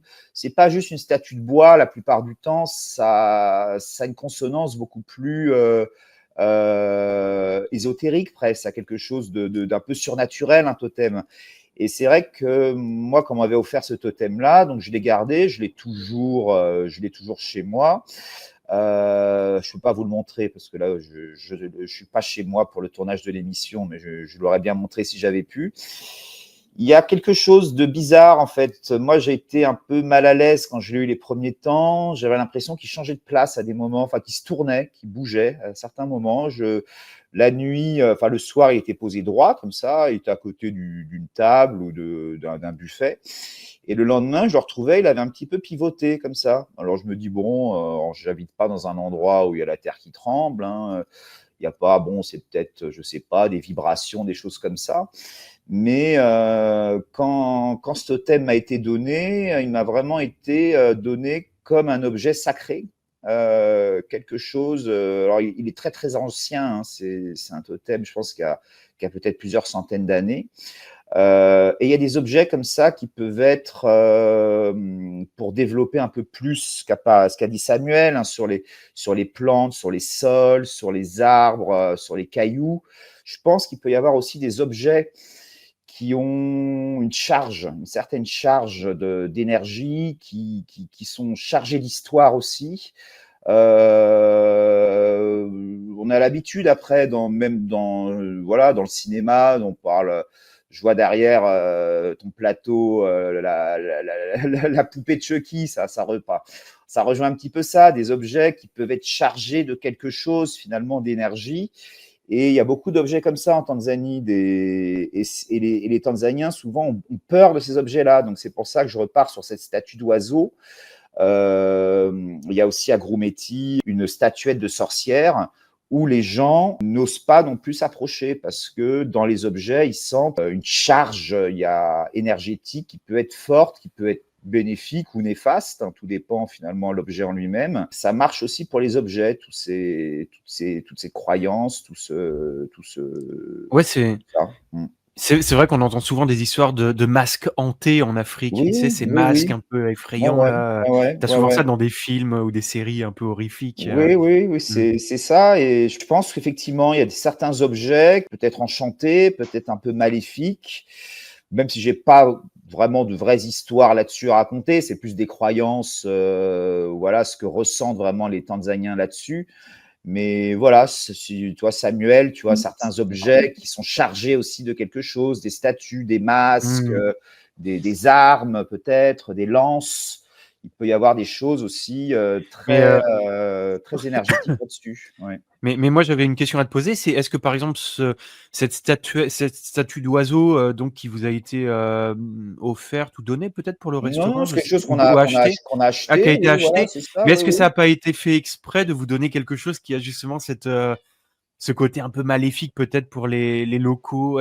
Enfin, je sais Je pas, sais hein, est-ce que pas, je sais pas. Je pense pas parce que c'est en général, bon, c'est plutôt, on va dire, mon père hein, qui travaille, hein, bon, qui dirige la société, qui choisit lui-même un peu ses objets. Donc, il va dans des endroits, des espèces de petites galeries, des endroits, voilà. Hein, c'est pas acheté dans les Le magasins de touristes, hein, collectionneur. ça c'est ouais, sûr. Hein. ouais. Chez des collectionneurs, dans des galeries d'art. Donc, c'est des objets qui ont vraiment une histoire, qui ont une signification, qui n'ont pas juste été taillés pour être vendus 20 Mmh. dollars à un touriste. C'est des D'accord. objets qui ont servi, qui ont été utilisés peut-être pour des rituels, qui ont été là pour des protections, pour protéger un village, pour protéger une famille. Donc, il y a toute une charge vraiment émotionnelle même dans ce type d'objets. Et je pense que pas mal de personnes en sont sensibles. Là où un Européen comme nous, peut-être, va juste voir une statuette, finalement, d'autres vont voir plus un symbole, ce symbole du totem, du fétiche, finalement, Mmh. qui peut inspirer de la confiance, qui peut inspirer de la peur, qui peut inspirer beaucoup de sensations différentes, quoi. Donc, c'est assez intéressant, finalement, de le signaler aussi. Voilà. Ouais, donc en achetant ça, tu sais pas trop ce que tu ramènes chez toi, quoi, en fait. Il y a peut-être, Euh, Exactement. Il faut Il se faut faire méfier. attention. Il faut Pas faire ramener n'importe attention. quoi. Pas ramener n'importe quoi. C'est ça. mmh. Exactement. Et il y a des histoires comme ça, Samuel, de gens qui ont acheté, je sais pas, par exemple, des touristes qui achètent un objet sur un marché et puis finalement, il s'avère que voilà, l'objet, il est un peu Euh, maléfique pour eux. oui, il faut toujours faire attention de toutes les statues que tu achètes. Et comme il a dit Johan, il y a des statues faites pour quelque chose dans le village, soit pour protéger le village, soit pour bloquer les diables, parce qu'il y a des diables qui essayent d'attaquer le village. Donc, ils les mettent à l'entrée. Dès que tu arrives avec tes mauvais esprits, ça reste là. Donc, il faut savoir que tous ces esprits, ils sont absorbés par le masque ou par cet objet. Et après, toi, tu viens acheter, tu amènes les diables chez toi. C'est comme Johan, il a dit, l'objet a bougé. C'est vrai. Depuis, ça se passe très bien avec lui. Hein. J'ai pas eu de soucis. Je l'ai pas retrouvé au pied de mon lit comme ça devant à me regarder. Heureusement. Là, j'aurais commencé à m'inquiéter un peu. Mais non, non, ça n'a pas Non, été à ce point. Non, non, non, non. si c'est parce que tu n'as pas continué à croire qu'il y a quelque chose dans cet objet. Donc, tu as toujours resté que ça c'est normal. Peut-être ça peut bouger, au moins un Oui, tremblement de terre et c'est tout. ça fait des années Mais que je l'ai maintenant, donc je suis habitué à le voir, je me pose plus trop de questions, mais c'est dans les premiers temps, effectivement, je me suis dit: «Qu'est-ce que c'est que cet objet, mais quoi? Quelle est son histoire? D'où il vient vraiment?» On me ah l'a ouais, il offert en faut. plus, vraiment, c'est un très beau cadeau qu'on m'a offert, donc je sais que c'est un objet qui a vraiment une histoire, une signification, une valeur, intrinsèque.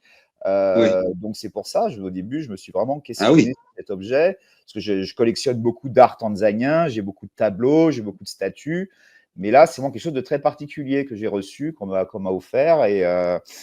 Et oui, oui, ça peut être déstabilisant. Ça peut être déstabilisant, ce genre d'objet. Oui. Ah oui, oui, Ouais. ça amène de l'énergie. Et il y a l'énergie dans l'objet et il y a l'énergie de ton corps. Donc, il faut qu'il s'accepte entre les deux. Si ça n'accepte pas, tu vas tomber malade. Chaque fois, tu vas avoir Mmh. des mauvaises chances. Toujours, c'est des choses comme ça. Mais c'est pas toutes les statues qu'on peut mettre dans la maison pour dormir, la Mmh. chambre à dormir. Dans une chambre à dormir, il faut pas mettre des statues qui viennent de centre d'Afrique, qui viennent de Tanzanie, faites à la boue. Tu sais, il y a des statues couvertes de boue. Oui, ouais, Et oui. la boue, ce n'est pas la boue normale, hein. C'est la boue de quelqu'un qui est mort, d'un vieux qui est mort. Il récupère sa terre et après il mélange avec de grains de mouton parce que le mouton est très spécial dans la vie animiste. Et après, il couvre un statut en bois pour rester avec eux. Donc ça veut dire qu'il a amené une cendre. Une part du mort avec toi, quoi. C'est ça, quoi. Une partie Oui, du oui. mort avec toi, quoi. Ouais, ouais, Oui, ouais, ouais. mais toutes les statues faites en bois normal, bois, ça va. Mais tous ces statues couverts avec la boue, Mmh. Normalement, on dit il ne faut pas acheter. Moi, je ne conseille pas les clients Pas d'acheter. mettre sur sa table de nuit, quoi, en tout cas, avant de se coucher, quoi. Non. Voilà, on va éviter Non. ça. Voilà. Là, soit tu vas tout le temps rêver. La nuit, tu rêves que tu voles, tu rêves que tu tombes dans une gorge, tu rêves que il y a quelqu'un qui coupe ta tête et tout, et tu te réveilles et tout. Donc, c'est des rêves comme ça. On va éviter. Pour éviter. Donc, ce n'est pas toutes les statues qu'on met. Par exemple, les statues qu'on a mis dans nos lodges que tu as dit, par exemple à Grumeti, et les gens ils pensent que toutes ces statues bougent la nuit. Oui, bah oui, c'est ça. Ils bougent la nuit. Et c'est vrai qu'ils se positionnent de temps en temps dans des positions différentes. Tu laisses aujourd'hui comme ça, demain tu les trouves à l'autre côté.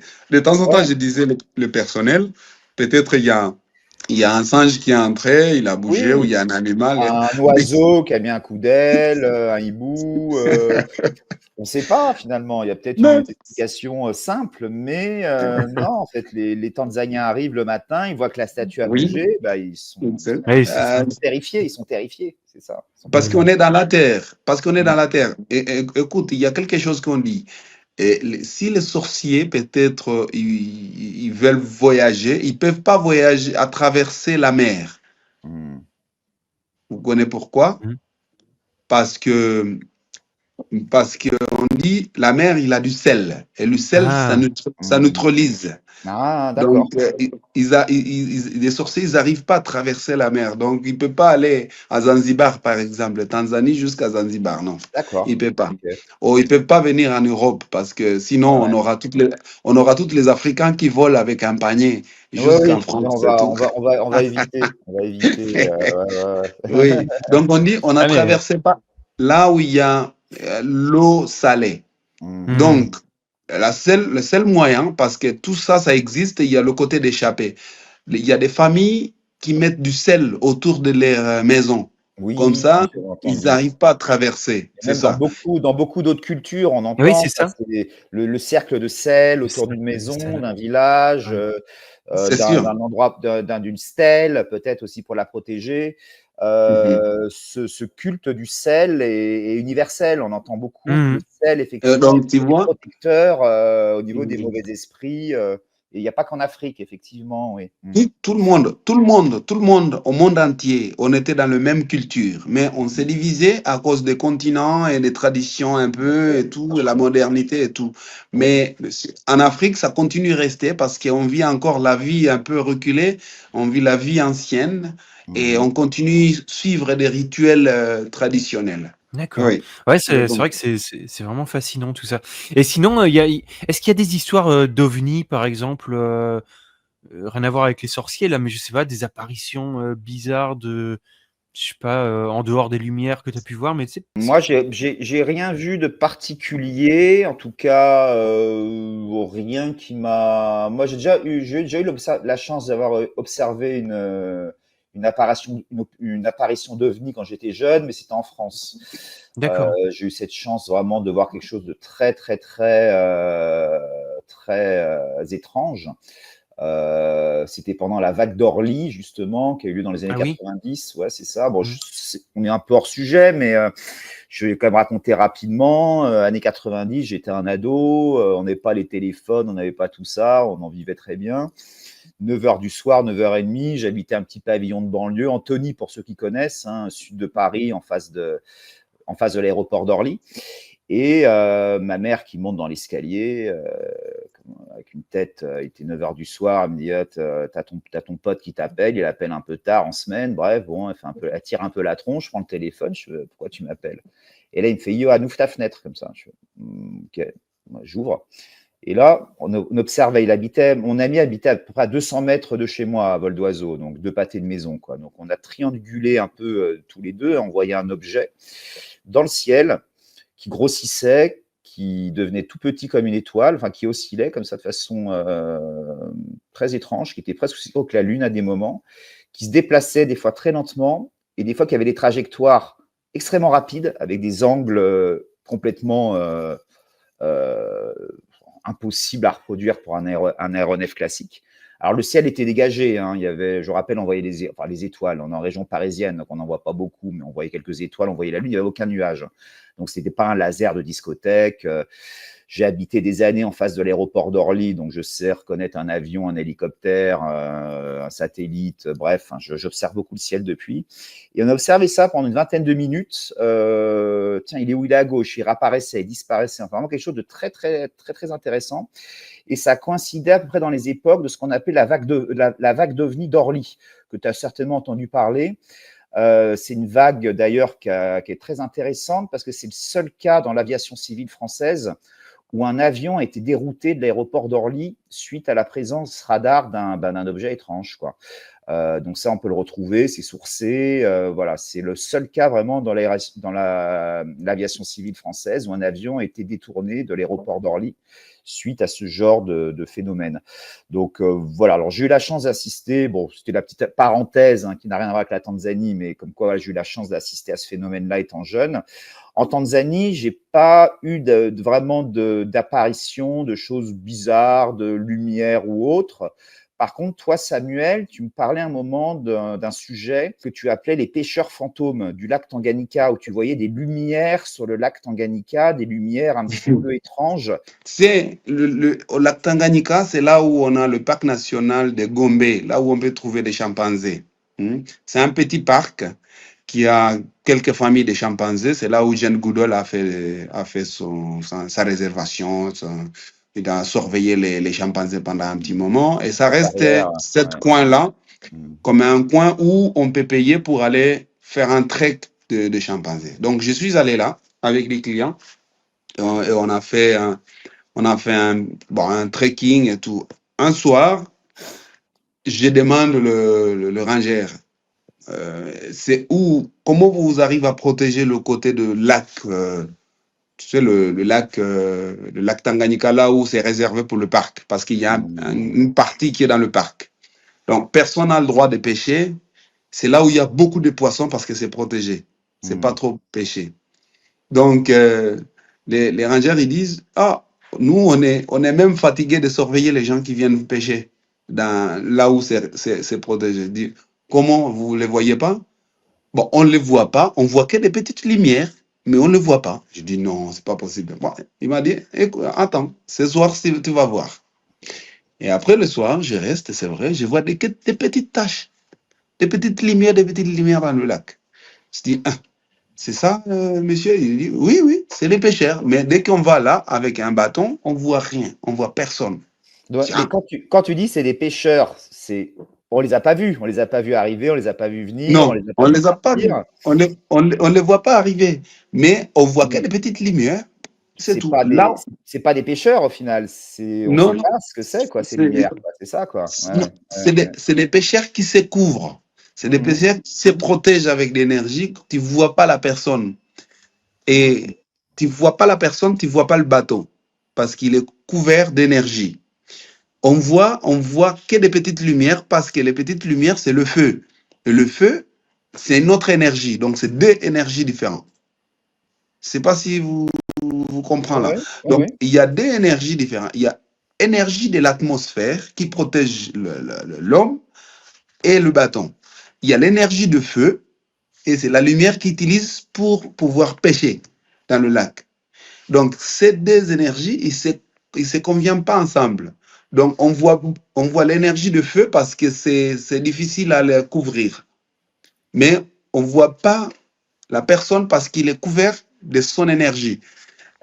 Là, il faut comprendre ces concepts d'énergie. C'est des sorciers qui se protègent.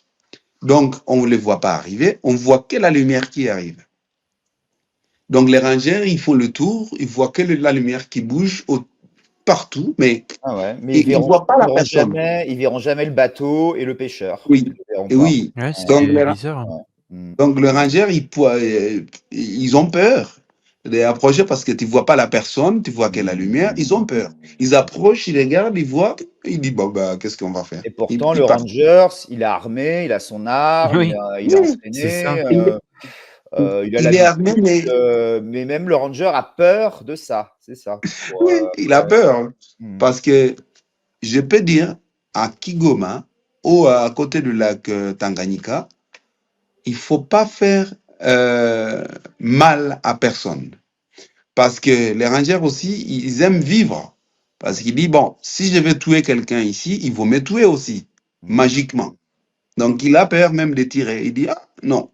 C'est parce que ces magiciens, ou les gens qui font la magie, ils font pas mal à la nature. Parce qu'ils dépendent de la nature pour avoir ces énergies. Donc, ils font pas mal. Ils attaquent pas les animaux, ils sont pas les chasseurs, tous ceux, les Ouais, poachers, ils sont pas braconnier, des braconnier, ouais, braconniers. ça, oui, oui. Ouais. Ils braconnent pas. Ils peuvent pas faire la magie pour aller braconner. Non, ils n'arrivent pas. Hein. Parce que ça, c'est le concept de la nature. Je te donne, tu me donnes. Je te donne, tu me protèges. C'est ça. Donc, je te protège. La nature, il protège les sorciers et les sorciers, il faut qu'ils Donnant, protègent la donnant. nature. Donnant, Oui, donnant. Voilà, c'est ça. oui. Ouais, ouais, ouais. Donc la pêche, ce n'est pas mal. C'est parce que c'est la nourriture. Donc, ils Oui. vont chercher à manger dans le lac. Et puis ils Il prennent faut qu'ils ce pêchent. dont ils Il ont faut qu'ils besoin pêchent, ils uniquement. prennent. C'est ça. Ouais, ouais. C'est pas de la pêche Oui. à gros volume. Ils prennent ce Non, dont non, ils non. ont besoin et puis c'est Deux, tout. Ouais, ouais. deux ou trois, quatre, ils vont manger, c'est tout. C'est pas le trafic. Hmm. C'est eux qui vont là. Mais celles qui font le trafic, ils n'arrivent pas à venir là. Donc, les petites lumières, ce sont juste les petits sorciers qui viennent chercher à manger et c'est tout, ils partent. Donc, c'est pour ça qu'ils sont un peu tolérés par les rangers. D'accord. Sinon, ils arrivent. C'est ce qui explique effectivement les petites lumières dont on parlait, parce que on essayait de parler d'ufologie, mais c'est vrai que ce soir, on n'a pas vraiment de sujet ufologique pur pour la Tanzanie, mais c'est quand même des petites lumières relativement intrigantes, on va Incroyable. dire. Intrigante, ouais. Ouais, exactement. Un jour, je vais voyager jusqu'à Kigoma, vers le lac Tanganyika, et essayer de voir comment je peux voir c'est des choses comme ça, des mystères, des magiques et tout. Cette jour-là, j'ai croisé, j'ai passé dans un petit village, j'ai demandé à quelqu'un pour me montrer le chemin. Parce que je ne connais pas bien Kigoma à cette époque-là. Et j'ai dit, bon, je demande à un garçon, il peut me montrer le chemin. Et après, en route, j'ai demandé à ce garçon qu'il y a des magies qui passent ici dans le village et tout. Qu'est-ce qu'il connaît, lui? Il dit, ah oui, il faut faire attention parce qu'il y a des gens que tu ne peux pas même récolter des mangues. S'il y a un manguier de quelqu'un, s'il y a des mangues qui sont prêtes à récolter, on ne peut pas récolter parce que ça appartient à lui. Donc, si tu récoltes, si tu prends deux mangues, tu ne vas pas bien vivre. C'est bizarre. Ok. Tu vas pas bien. C'est-à-dire que Et ça j'ai se dit, bon. retourne contre toi, quoi, en fait. C'est ça. C'est-à-dire que tu voles à quelqu'un. Ok. Comme si te Donc, il jetait faut un pas. sort un peu parce que tu as volé les mangues, Il quoi, t'a c'est ça. Ouais. ouais, il t'a jeté un sort et tout. J'ai dit non, c'est pas vrai. Et après, le garçon, il m'a dit, ah, oui, c'est vrai, mais attends, hein, si on croise un mangue qui est tombé, et c'est parce que quelqu'un il voulait manger ces mangues, et après, donc, il a jeté des esprits, et le mangue est tombé, comme ça, les gens, ils mangent, et après, le monsieur qui a le manguier, il va soulever le manguier. Et j'ai dit non, D'accord. c'est pas possible. C'est pas possible. C'est pas possible. Un manguier qui est tombé et après quelqu'un va le mettre debout, ça va pas aller. Ça fonctionne pas. Et il m'a dit oui, oui, tu verras, tu verras. Peut-être dès qu'on trouve un manguier, ben voilà, on va. Attends, je te trouve. Ah, il a dit ah oui, oui, oui. Je connais quelqu'un qui a un manguier. Il y a quelqu'un qui a fait tomber un manguier et je ne sais pas si tu reviens tout à l'heure, tu vas voir que le manguier, il sera debout. Je dis non, c'est pas possible. Et c'est vrai, j'ai vu cette manguier par terre. Et après, il m'a dit, donc, dans 5, 6 heures, tu verras, le manguier sera debout quand tu reviens ici. Et je dis non, ok, bon, je vais revenir. C'est vrai, le manguier était par terre, avec plein de mangues. Et je suis passé, je suis allé dans un autre village, et après, je demandais, bon, on retourne. On peut retourner après. Et je dis, oui, oui, oui, on peut retourner. Et on a retourné, et le manguier était debout. Et j'ai dit, non, c'est pas le même manguier. Peut-être que je me suis trompé. J'ai dit, ah oui, mais même moi, il faut aller vite parce que là, c'est dangereux. Hein. Dès que tu restes très longtemps au même endroit, c'est dangereux. Le monsieur, il peut te faire quelque chose. Je dis, ok, je respecte. Mais le manguier, le même manguier, qui était par terre, il était debout. Ça, c'est bizarre. J'avais peur. J'ai dit, bon, on va continuer. Montre-moi le chemin jusqu'à l'autre village. Il m'a montré le chemin et je lui ai donné quelque chose. Il est parti et je suis allé dans... Fallait partir d'ici. Ah oui, oui, je me suis dégagé. J'ai dit, ouais, voilà, là, c'est dangereux. Donc, et après, je suis arrivé à Kigoma, j'ai resté une nuit. Et le deuxième jour, j'ai pris un bâton pour aller à Gombe, là où on a des chimpanzés. Et à Gombe, j'ai laissé mon bâton là. Et j'ai dit, bon, le soir, je voulais voir un autre village qui est à côté de Gombe. Et c'est un village qui a des vrais sorciers. Des vrais sorciers très, très forts. Je dis, bon, bah, je vais voir qu'est-ce qu'il y a. C'est vrai, je suis arrivé dans ce village. Les gens, ils sont bizarres. C'est comme si tout le monde me connaît. C'est comme si j'étais là depuis longtemps. Ah, j'ai dit, bon, ben... Et bon, j'ai dit, bon, c'est qui à voir maintenant? Et j'ai traversé tout le village, tout le monde me regarde. J'ai dit bonjour aux gens, ils répondent bizarrement. Et après, j'ai croisé quelqu'un qui est venu, il m'appelle. Il m'appelle Mono. Il ne me connaît pas, il m'appelle Mono. Ah, ok, comment tu connais Mono? Ah oui, on te connaît. Il m'a amené jusqu'au chef de village. Le chef de village, il m'a appelé Mono. Vraiment appelé Samuel. Il m'a raconté que toi, moi, je viens de tel village. Je viens dans un village qui s'appelle Nambere à Arusha. Je suis né dans telle famille. Il m'a raconté toute mon histoire. J'ai dit, non, c'est pas vrai. Donc, tout le monde me connaît dans ce village. C'est un tout petit village où tu n'avais jamais été avant. Et donc, tu ne connaissais personne, déjà, de base. Exactement. J'ai jamais été. Et c'est ma première fois. Et je voulais juste voir ce village parce que c'est bizarre. Les gens, ils racontent et tout. Ils disent que ça, c'est un village très, très magique. C'est un village qui a des magiciens et tout. Et je dis, bon. Mais c'est leur tradition depuis longtemps. Que c'est une tradition qui est tellement forte. Il vit la vie magique pour aller pêcher. Il vit la vie magique pour pouvoir bouger d'un village à l'autre. Parce qu'ils n'ont pas la route. Ils passent dans le lac Tanganyika par bateau. Et tu penses que si moi et Damien, on va dans ce village, par exemple, ils vont aussi nous connaître, ils vont aussi savoir d'où on vient, où on est né, ou c'est possible? Oui, enfin, c'est ça, ouais. Oui, je pense que c'est des gens qui ont des connaissances magnétiques. C'est des connaissances magnétiques dans leur corps. Dès qu'ils regardent à tes yeux, il lit les yeux. Il lit toute ton histoire à travers tes yeux. D'accord. Parce que le monsieur, il me regardait directement dans mes yeux. Il m'approchait et il parlait à moi. Il bouge pas même les yeux. Hein. Il fermait pas même les yeux. Il me regarde directement. Donc, c'est comme s'il lit quelque chose. C'est comme un petit papier mon visage dans mes yeux. Donc, ils ont une vie un peu... Ah ouais, je peux dire que c'est une énergie qui vit dans la personne et il a la porte de voir ta vie. Il a la porte de voir tout ce qui est dans ta tête. Il a la porte de voir tout ton énergie. Tu sais, nous, on bouge avec l'énergie. L'homme a l'énergie. Oui, avec toutes ces énergies, il se transforme en des détails, en fait. Donc, il lit des détails à travers tes yeux, à travers ton visage. Et après, il te raconte tout.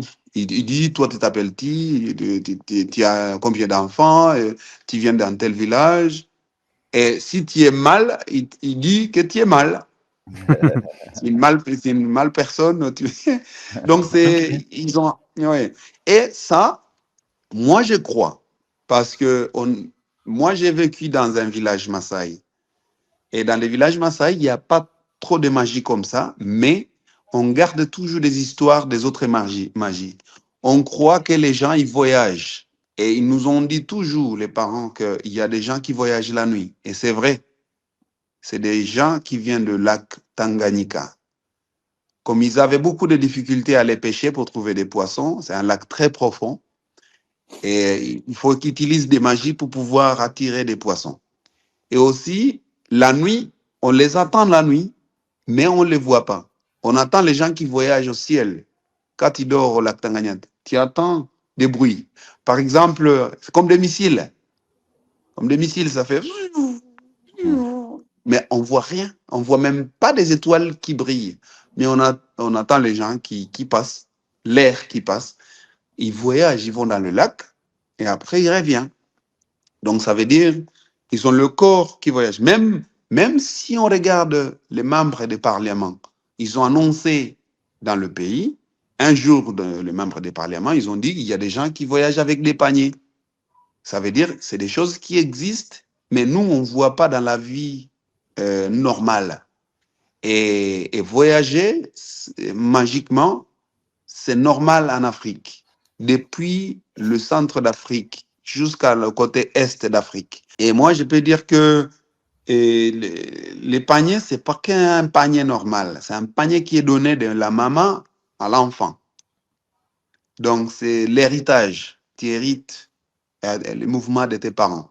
Ah oui, c'est Et transmis de génération en génération, quoi, ce panier. exactement, exactement. Donc, Ok. ça diminue maintenant. Moi, comme Johan, il a dit aussi, il y a les albinos qui disparaissent. Moi, dans mon histoire, moi, depuis que j'étais né, j'ai jamais vu un cimetière d'un albinos. D'accord. Il n'y a aucun cimetière d'albinos en Tanzanie. Parce qu'on croit qu'ils ne meurent jamais. Ils disparaissent. Mais ce n'est pas vrai. C'est parce qu'il y a des sorciers qui envoient les gens. Si tu veux peut-être améliorer ta vie, ou tu veux peut-être travailler bien dans ton travail et tout, avoir une position qui est supérieure, il y a des gens qui vont voir les sorciers. Et le sorcier, il demande, bon, je veux un bras d'un albinos, ou je veux un pied d'un albinos, ou je veux la tête d'un albinos, comme ça, je te fais bouger d'une étape à l'autre. Et donc, il tue les albinos, donc il paye super cher, je pense qu'il paye super cher, parce que c'est pas facile aussi avoir la vie de quelqu'un.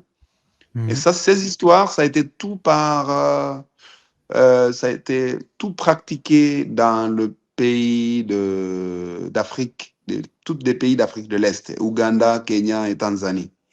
Tanzanie, c'est tout à côté du lac Victoria jusqu'au lac Tanganyika, les grands lacs en fait. Et c'est là où il y a des ethnies, où il y a des gens qui pratiquent beaucoup ça, que les albinos, ils vivent jamais, ils disparaissent. Et ça, c'est partout dans le pays, parce que tous les albinos dans le pays, on croyait qu'ils disparaissent. Mais non, ils disparaissent pas, ils meurent. Ils meurent, ils sont tués par les gens, ils sont enterrés quelque part, je ne sais pas. Et la maman, dès qu'elle perd un bébé albinos, elle n'est pas triste, parce qu'elle pense qu'il est disparu. D'accord. Ça, c'est bizarre. Donc, c'est une croyance qui a resté dans le cœur des gens, dans la tête des gens. Ça existe des magies comme ça. Ouais. Voilà. Ah Voilà. c'est vraiment passionnant en tout cas tout ça. Et est-ce Merci. que par exemple Samuel, il t'est arrivé des choses étranges toi ces derniers temps ou... Récemment, non. Et ça va par saison aussi. Il y a des saisons il y a des saisons il y a beaucoup d'énergie qui circule. Et, et il faut savoir que maintenant, c'est le mois d'énergie très fort dans notre communauté Maasai. Parce que, en ce moment. oui, au mois de juillet. Juillet, c'est la fin de l'année pour nous, les Maasai. Ah, d'accord. Vous, la fin de l'année, c'est décembre. Mais nous, la fin de l'année, c'est au mois de juillet. Parce que c'est la fin des grandes saisons de pluie. Et aussi, au mois de juillet, il ne s'appelle pas au mois de juillet chez nous. On appelle ça la fin de l'année, c'est tout. On n'a pas la fin de l'année, c'est la fin de la saison, c'est la fin de tout l'esprit fragile. Parce que l'esprit fragile, c'est pendant la saison de pluie. Donc, tu ne peux pas jeter d'énergie. Tu ne peux pas jeter d'énergie, des bonnes énergies. Tu reçois d'énergie, donc tu es fragile. Tu as la porte ouverte pour toi. Je ne sais pas si vous avez compris. Le corps, il est ouvert pour recevoir d'énergie. Oui, donc tu es fragile janvier jusqu'au mois de juin. Mais à partir du mois d'août jusqu'au mois de décembre, on donne d'énergie. On donne de l'énergie. Donc, pendant qu'on donne ces énergies, ça va au ciel, ça va aux animaux, ça va aux autres gens qui ont besoin et tout. C'est comme toi, si tu restes dans un village où il n'y a personne, par exemple, tu vas mourir de la tristesse. Hmm. C'est pareil. Tu n'as Chez plus nous, d'énergie à recevoir des autres, quoi. C'est ça, quoi. oui, C'est tu ça, n'as oui. pas d'énergie. Tu as Hmm. besoin d'énergie d'autres personnes. Ouais, Hmm. d'être Même entouré, en fait. C'est ça. C'est ça. oui, tu as toujours besoin des gens à côté de Hmm. toi et tout. Mm. C'est pas parce que tu as besoin de l'argent, tu as besoin. Non, c'est énergie. Ça va avec toi. Tu prends d'énergie d'autres personnes et tu donnes aussi. Ouais, ça circule, Donc, quoi, entre les gens. Ouais. oui, oui. Et donc, ce concept d'avoir d'énergie qui s'étape comme ça te fait active. Chez nous aussi, au mois d'août, septembre, octobre, jusqu'à décembre, je donne d'énergie, quelqu'un d'autre il donne d'énergie, mais il ne reçoit pas très bien parce qu'il se bat. Ça te donne Mm. de la force. Donc, il y a l'énergie qui vient comme ça et toi, tu as la tienne qui pousse. Hein. Donc, tu as besoin d'être secoué dans l'énergie comme ça pour pouvoir vivre. Donc, chez nous, les Maasai, au mois d'août jusqu'à décembre, c'est ça qu'on dit, c'est le mois qu'on donne d'énergie et c'est des mois un peu que des choses très compliquées arrivent dans ta vie, des difficultés et tout, et tu n'arrives pas à donner des bonnes solutions. Les bonnes D'accord. solutions, tu les donnes pendant que tu es fragile. Tu as des bonnes solutions. Parce que tu es calme, tu reçois. Tu reçois. Tu reçois. Mais je peux dire qu'il n'y a pas de choses mystères qui m'ont récemment que j'ai Mm. Que tu vu. aurais vu ces derniers temps, ouais, c'est ça. Non, non, non. Ouais, ok. Et non. t'as jamais eu, par exemple, en emmenant un groupe de touristes, bah, je sais pas, est-ce qu'il s'est passé quelque chose de bizarre un jour avec un groupe de touristes que t'as emmené sur un lieu précis, ou un touriste qui t'a dit, tiens, j'ai vu ça, je sais pas. Est-ce qu'il Ah y a eu ouais, des choses comme ça? bon, moi, avec des touristes, je pense que parce que c'est des gens qui viennent pendant quelques jours en Tanzanie, bon, ils n'arrivent pas. J'ai jamais eu quelque chose qui est vraiment, à part ces moments que j'étais à Gombe avec les chimpanzés. Mm.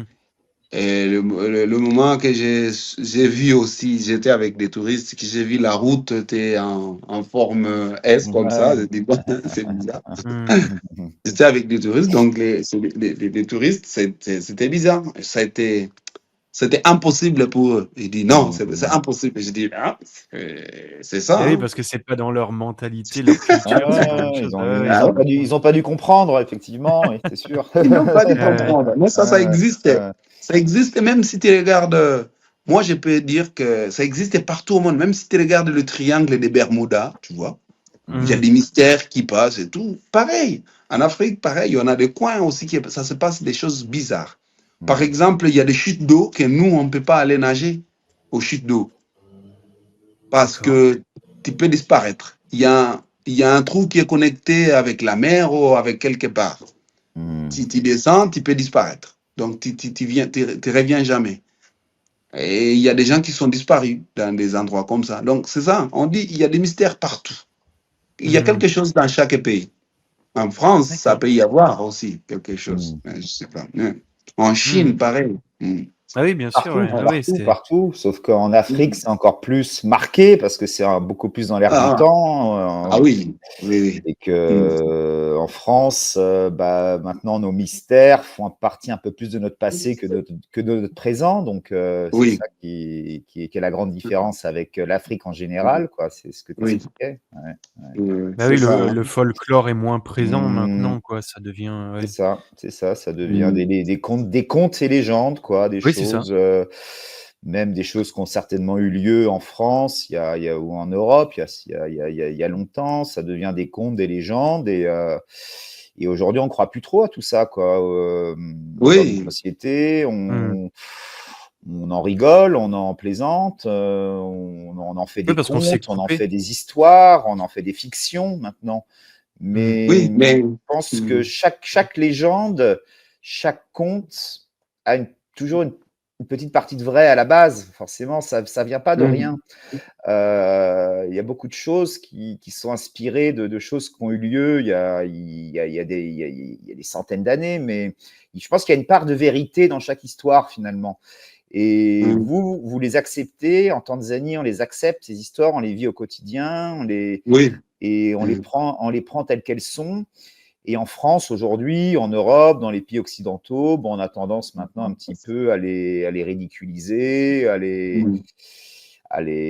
rendre obsolètes. C'est ça la grande différence aujourd'hui, je pense, entre le vieux continent et l'Afrique, quoi, en général. Et c'est ça qui est beau, qu'on continue toujours à rêver et à voir des choses qui nous dépassent, parce qu'on croit en ces choses-là en Afrique. Donc, c'est ça qui fait la différence avec chez nous, quoi.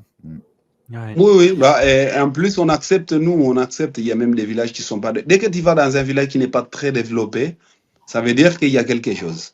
Ça veut dire que c'est les gens qui vivent beaucoup de magique. Et même à Arusha, autour d'Arusha, il y a des villages que les gens, on veut pas aller vivre là-bas parce que c'est bizarre, il y a ça. C'est des croyances, c'est de l'énergie, c'est des ancêtres qui ont laissé des traces, qui sont très puissants, et finalement, ça fait peur à tout le monde, et personne n'a... Même là où j'ai mes champs d'agriculture, là, les gens, ils avaient beaucoup peur. Et les gens, ils ne voulaient pas acheter la terre là-bas parce que ils pensent que les gens, ils font à la magie.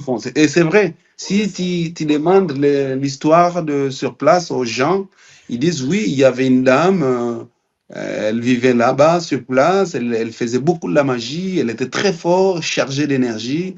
Et finalement, le gouvernement a décidé de l'amener dans une autre région parce qu'elle pouvait pas, les gens ne pouvaient pas résister parce que ça a été très violent. Et donc, ils ont pris un bus pour l'amener qu'elle. Et cette bus, il a pris la dame avec ses affaires jusqu'à un autre village. Et le bus, dès qu'il est arrivé sur place à l'autre village, il est tombé en panne complètement. Il est resté là-bas jusqu'à maintenant, sacrifié. Ça veut dire que cette dame, elle était très forte, très forte. Elle avait une puissance. Elle est chargée d'énergie, elle est chargée psychique. Les gens, ils vivent, les gens, ils vivent avec d'énergie, ils vivent avec des diables. Ils arrivent à voir les diables. Nous, on ne le voit pas, mais elle voyait.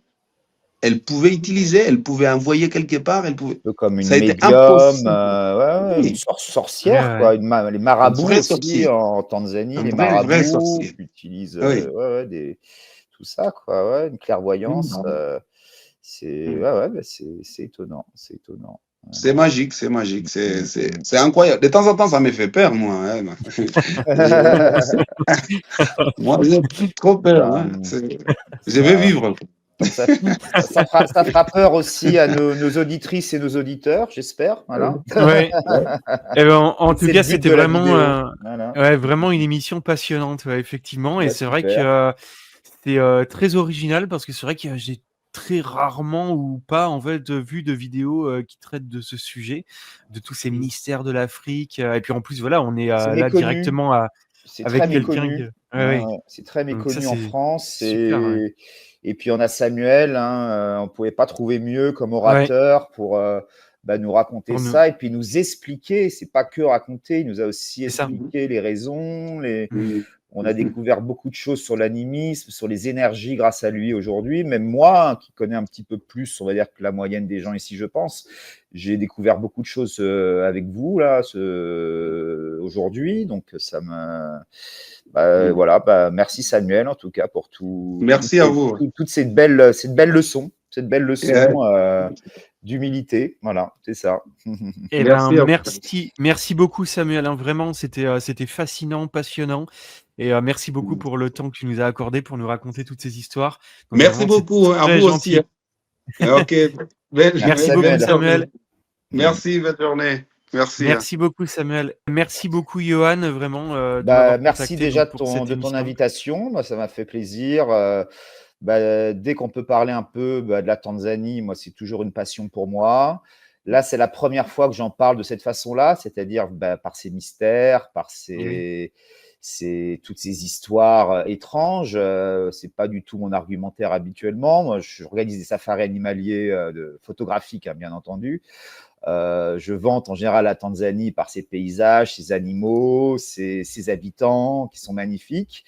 Et là, c'était un autre angle aujourd'hui pour aborder ce pays-là. Et ça m'a fait énormément plaisir de le partager sur ta chaîne, en tout cas, que je suis régulièrement. Donc, C'est pour gentil, moi, c'est merci. vraiment un plaisir d'avoir été là avec toi et Samuel. Et j'espère que voilà, ça plaira à nos auditeurs, nos auditrices. Et si le format plaît, bon, on se retrouvera peut-être un de ces jours pour d'autres histoires, hein. On en a encore en stock, hein, de toute façon. Donc voilà, en tout cas, merci Samuel, merci Damien pour l'invitation. Et c'était un bon moment, vraiment, super. Eh ben, merci beaucoup vraiment à vous deux. Et puis pour tous ceux qui nous auront écoutés, n'hésitez pas à laisser un commentaire pour nous dire ce que vous pensez de tout ce que vous avez entendu. En tout cas, un grand merci encore une fois. C'était une très très belle émission. Merci Samuel, merci Johan, Merci. et à peut-être très bientôt pour de prochaines histoires. Merci à tous. Bientôt. À Salut, bientôt. salut. Merci.